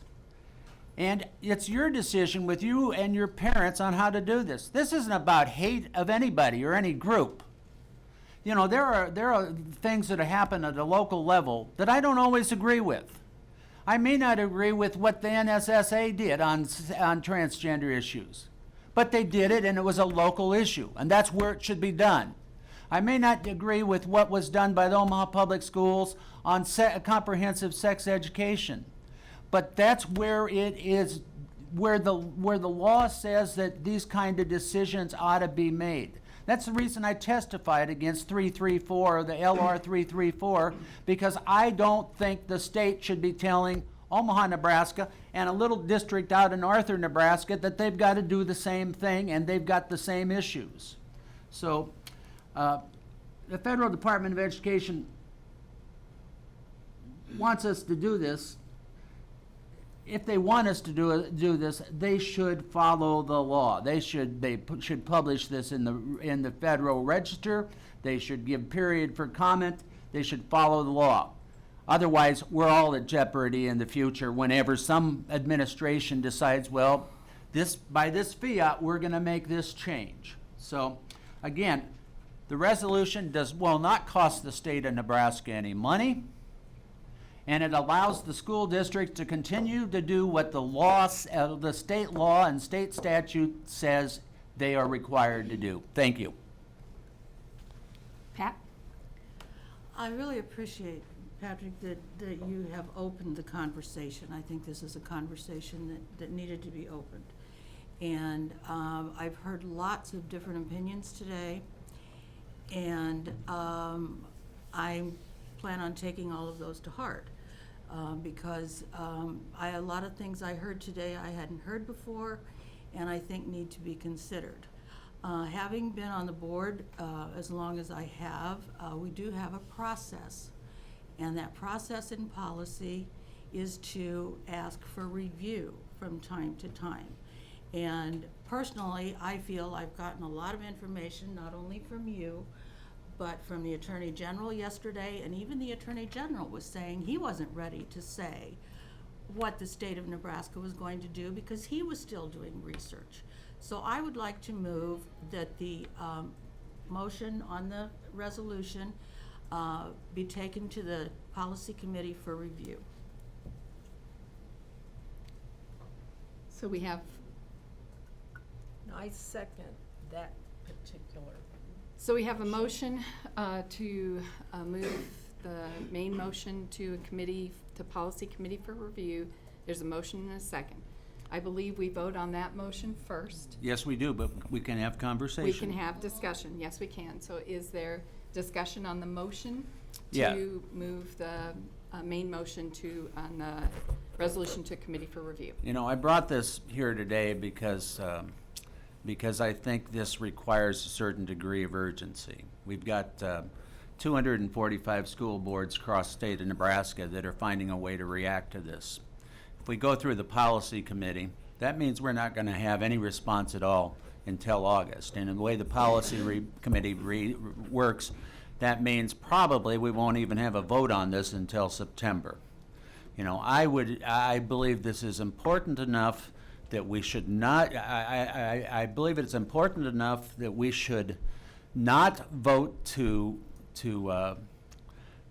send this to the policy committee. I believe we ought to either vote it up or down today in a vote. So I'm going to vote against moving it to the policy committee. Thank you. And I would like to thank you, Pat, for your motion to move it to the committee, because I think that reflects our practice. It reflects and shows that the practice and guidelines of the state board honor input from all, input from a committee discussion, an opportunity at a committee level to look deeply. I think there are things in the resolution that many of us would concur with. I do believe that local decisions and how local districts have dealt with very sensitive issues, and issues that, as stated by the Attorney General yesterday, are very complicated. And for us to rush into a resolution that has not been vetted by a committee at the board, has not been vetted by that committee in conjunction with our own legal counsel, I think is not an appropriate process for us with our responsibilities to take. We should never rush into judgment. We should not rush into decisions. We should be thoughtful and deliberate about our work. And I believe that that's the purpose of a committee, purpose of a policy committee, so I am speaking in favor of the motion. Any other comments, Lily? I use a little different term. Instead of local control, I use the term local decision-making, because I do believe that it's the parents, it's the teachers, the administrators at the local level, but with local decision-making. In other words, they listen to their community and what they support. And I do believe, and even based with the comments that were made here today, by the way, thank you folks who left, who spoke, wish they had stayed, that it is important that we recognize we have a constitutional obligation to all children. We should not undercut any, whether it's 1%, 2%. We have an obligation to the young children, to the young adults. This carries over to adults too. And we have that obligation to not only meet their interest, to help develop their potential, but to recognize their individual needs. And this is something that can be thoroughly discussed through our committee system, through our policy committee. And by the way, I had the opportunity to serve on a local school board 12 years for Lincoln. The local school board rules, in my opinion. You've got in the resolution, Pat, two different things going on here. You've got Title IX. Thank you, by the way, Scott, for presentation about Title IX and putting it in with local control. They're two things. And consequently, that's why I believe that we cannot, with the resolution as presented, do fairness and justice to a discussion or immediate vote, but rather it needs to go to our policy committee for a thorough discussion, which is exactly what the Attorney General said yesterday. They've not made an official decision. They've requested an interpretation, but they're in the process of doing research. In fact, I said yesterday, thank you to the Attorney General for coming to the meeting. First time that's ever happened. We've gone to him, but he came to us. It's important to him too. And he said he had research yet to do. We have research yet to do. It belongs in our process and how we deal with issues. As you can tell, kind of raise my voice when I get passionate about something. But I believe, as was stated by the speakers here today, we have a constitutional obligation to enforce the state law, which is education for each child every day in the whole state. One more comment, if I may. I would encourage folks to vote against this. I think by moving it to the policy committee and holding this over until August, all it does is allow it to fester. And we'll have the same issues come up in September or August, whatever. Let's kill it today or let's vote it up, but I think moving it to the policy committee just simply allows this whole issue to fester, and I think it's too important to allow that to happen. And I respectfully disagree. I believe that we do have a responsibility, and the responsibility involves doing our homework. It involves providing input. We do not have a meeting in July, but we do have a meeting in August. Policy committee can meet before. Policy committee can be ready to bring something in August that gives guidance to schools, that gives guidance in context of what we believe is important and what we believe is legal, and that we believe then follows what our process is and our responsibilities. I think that it is important that we do honor local school districts and their decision-making process, and that we be deliberate in our guidance for local school districts. And I believe that, as Lily stated, we absolutely have to keep all students in our forefront and see that there's a safe and secure environment for all students. So I think it's important that we have this discussion. We do still have the motion on the floor and the second to vote on referring this to the policy committee. If there's no other comments, we will take a vote on the motion to refer to committee. Denise, please call the roll. Glenn Flint, No. Lily Larson, Yes. Patrick McPherson, No. Maureen Nichols, Molly O'Halloran, Patricia Tam, Yes. Rachel Wise. Yes. John Witzel. No. We have 3 yes, 3 no, 2 absent. Okay, so I believe the motion fails. So we now still have the main motion on the floor. The main motion on the floor is to adopt the resolution as presented by Pat McPherson. Is there any other discussion relative to the motion, the main motion that's on the floor? Glenn? I think I stated this yesterday, but my main concern with the guidance that we're getting from Federal Department of Education is it's too loosey-goosey. It's based on how people feel that particular day. The Attorney General said that to get a diagnosis of gender dysphoria requires 6 symptoms displayed over, 6 of 8 symptoms displayed over a period of 6 months. It seems to me that this is opening up a Pandora's box of abuse that our school officials are going to be dealing with on a routine basis. I'm not worried about the transgendered people abusing people. I'm worried about the predators, and I think there are far more predators than transgendered people, and this is enabling them. So I plan to support the resolution. Any other comments? Again, my last comment will be the importance, I believe, as policymakers, that we be thoughtful in our processes and our decisions as we look through the guidance and direction that we give to school districts and to families and to all students in the state. If there's no other comments, we will call the roll. Denise? And this is, again, for the main motion to adopt the resolution as presented by Pat. Patricia Tam, No. Rachel Wise. No. John Witzel, Yes. Glenn Flint, Yes. Lily Larson, No. Patrick McPherson, Yes. 3 yes, 3 no, 2 absent. Okay, the motion fails.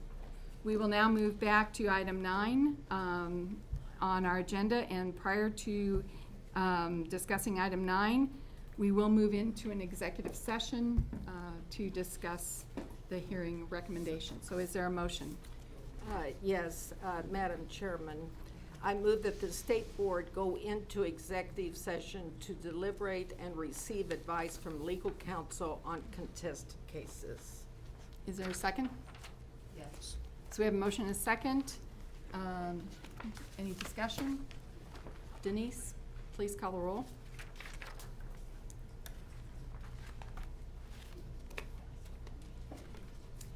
Glenn Flint, Yes. Lily Larson, Yes. Patrick McPherson, Yes. Maureen Nichols, Molly O'Halloran, Patricia Tam, Yes. Rachel Wise, Yes. John Witzel. Yes. 6 yes, 2 absent. The State Board will now go into executive session to deliberate and receive advice from legal counsel on contested cases, and that case is 7.9.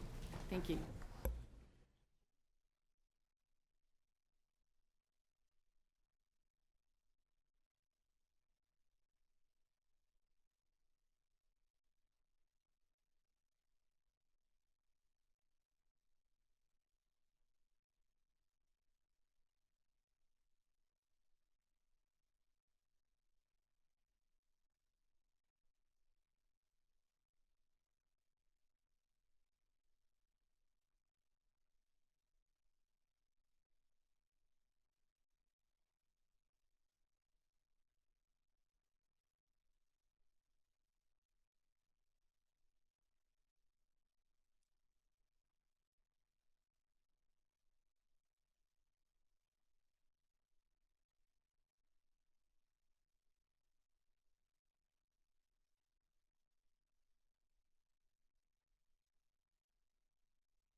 Motion to come out of executive session.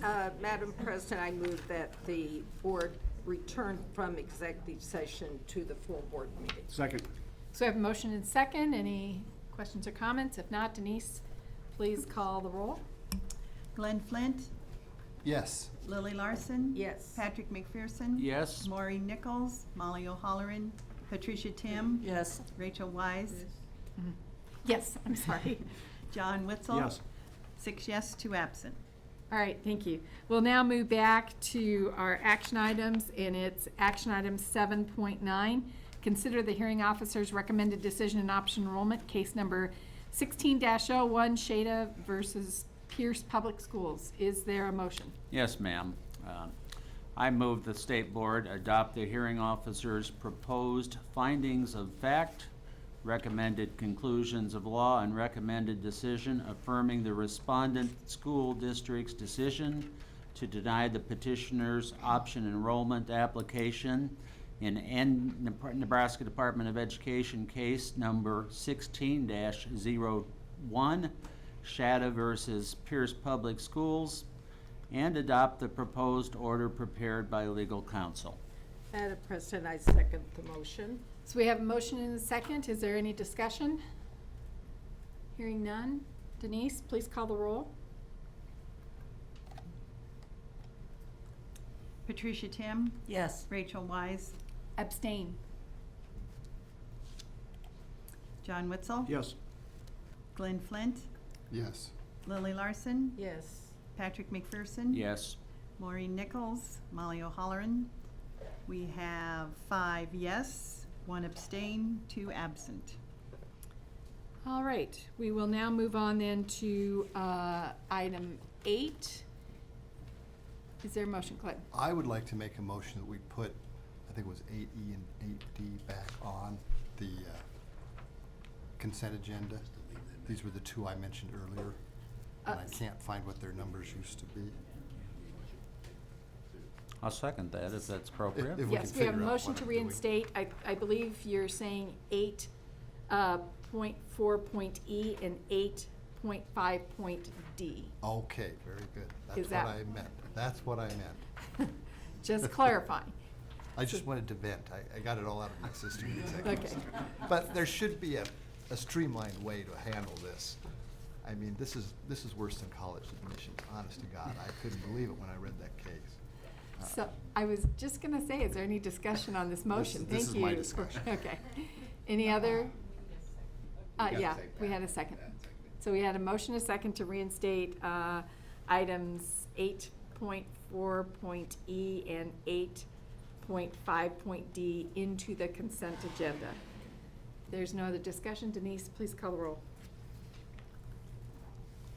Glenn Flint, Yes. Patrick McPherson. Yes. Lily Larson. Yes. Patricia Tim. Yes. John Witzel. Yes. Rachel Wise. Yes. Molly O'Halloran, Maureen Nichols. 6 yes, 2 absent. Okay, moving on to item 8. Is there a motion to approve the consent agenda? So move. We have a motion and a second. Any discussion? Hearing none. Denise, please call the roll.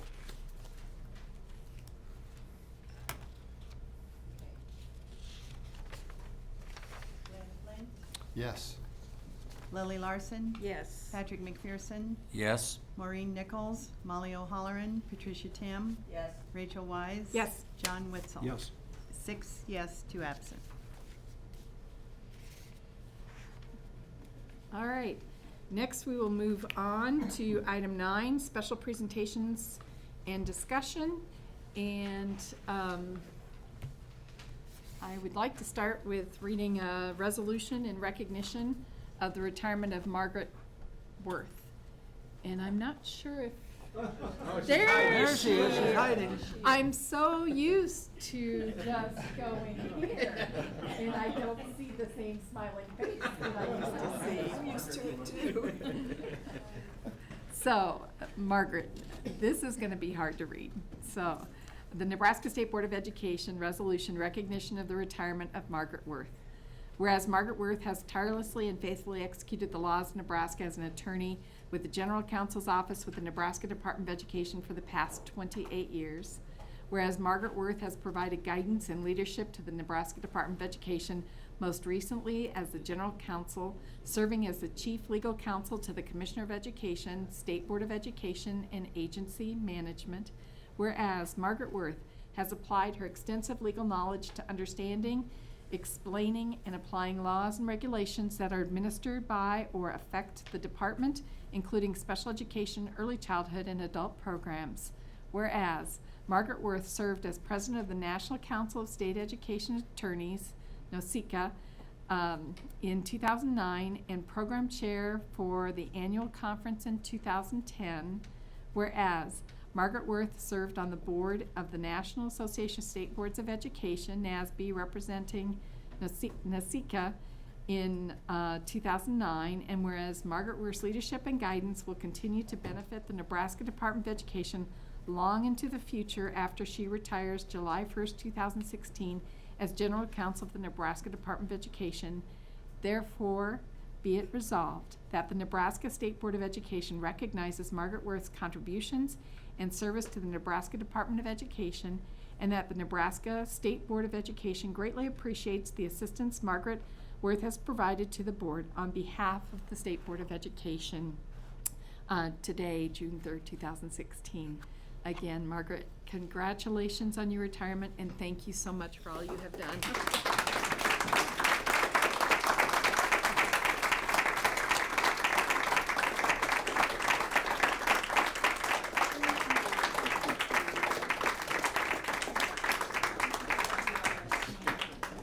Thank you all. Well, you have the opportunity, Margaret. Open mic day. Okay, open mic. Well, thank you so much, Rachel and board members, particularly looking at Pat because we go back so far. It has been truly a pleasure and a privilege to serve you and your predecessors over the years. Working with state elected officials is really inspiring because of your dedication and all the work that you do. All that I have done really has been a group effort, and I would like to recognize the staff of the Legal Counsel's office, particularly Dave Rasmussen, who hired me and preceded me as general counsel for many years and laid the groundwork for the fine legal office we have today.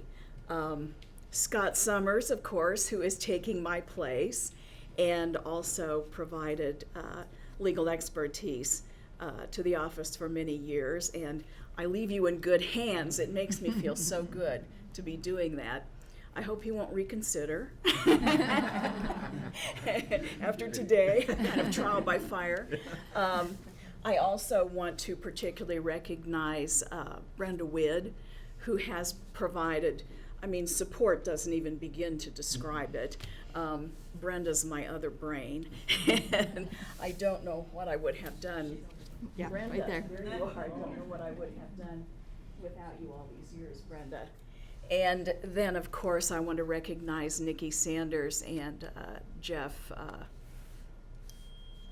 Schneider, who work primarily for Brian, but Nikki provides support to me when Brenda's unavailable, and Jeff has done some investigations for us. I'm really overwhelmed, and I will miss you. I will miss you very much. Thank you so much again for the privilege of serving. Oh, one more thing. I want to recognize Sarah Hulak. Oh, She's working. She's working. Our new staff attorney who has agreed to join the office and will be handling many of the areas that I have been handling. And I leave special ed and early childhood and those matters in very good hands with Sarah. Thank you so much.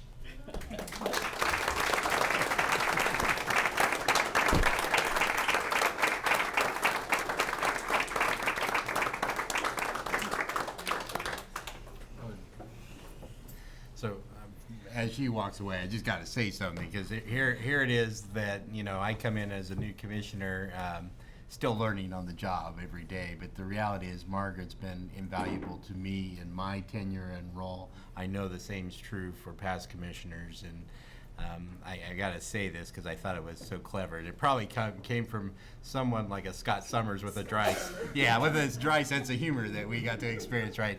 But I think it's great because they actually will have a little staff celebration, but now we're saying now the department will be worthless, and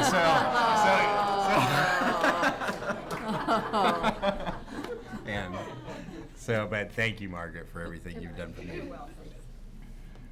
You know, the Larson family, my husband was on this board for 12 years, and when I came on the board, he said, "You're in good hands. Margaret is there." So, best from the Larson family. So, and proud of the work that you have done. I mean, you've set a standard of reliability, trustworthiness, and we thank you for that. You set the appropriate standard for the State Board of Education. Thank you. Thank you. All right, now we have another resolution, and I'd like Pat Bracken to come forward, please. And this is an honor and privilege for us in a different perspective. We know that vocational rehabilitation is a very, very important part of the work of the department. And we know that the role that vocational rehabilitation plays in Nebraska serves many, many individuals, both youth and adults. And we appreciate all the work that is done, but we also know we often don't work directly with many of the staff in the department and in vocational rehabilitation. But we also still want to recognize the important work that you do and that you've done in your career. And so the Nebraska State Board of Education resolution recognition of the retirement of Pat Bracken. Whereas Pat Bracken has contributed to the quality of vocational rehabilitation services provided to individuals with disabilities during his 44-year, just in case you didn't hear me, I better repeat, 44-year tenure as a Nebraska Department of Education employee. Whereas Pat's commitment to Nebraska VR's mission, vision, and values was evident in how he carried out his daily work, responsibilities, and how he encouraged others to do the same. Whereas Pat has been a leader and an innovator, resulting in improved services for individuals with disabilities, such as implementing the use of the ticket tracker, which resulted in Social Security reimbursements of up to $1.2 million annually for Nebraska VR to provide services to more VR clients. Whereas Pat was the primary advocate for creating a more employee-responsive work environment, which resulted in educational opportunities and flexible scheduling to improve recruitment and retention of staff.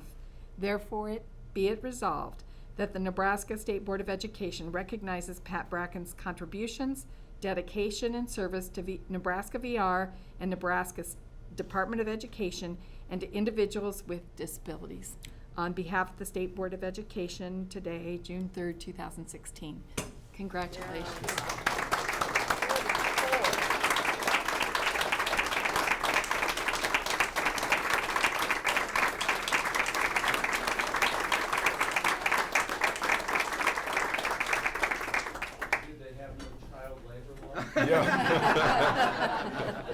I was older than you think when I started. I take it I don't have to wait for somebody to put 5 minutes on the clock. No, not using the timer right now. Anyway, thank you very much for this. Greatly appreciated. And it's kind of icing on the cake for the well wishes for retirement that I've been receiving throughout the day. And it's certainly been a privilege for me to have had 44 years of opportunity to do public service with Nebraska VR, the Department of Ed in the state of Nebraska. And I leave confident that the coworkers I leave behind in Voc Rehab and in the department, as well as this board, will continue to carry on the fine work for all citizens of Nebraska. So thank you very much.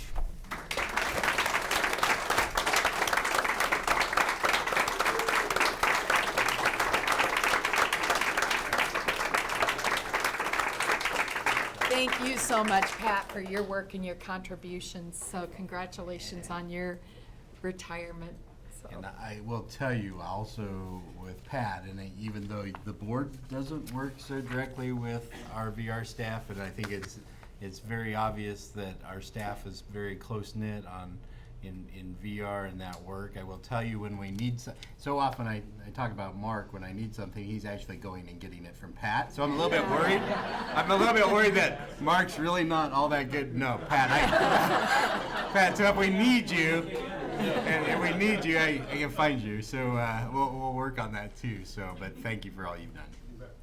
Thank you, thank you.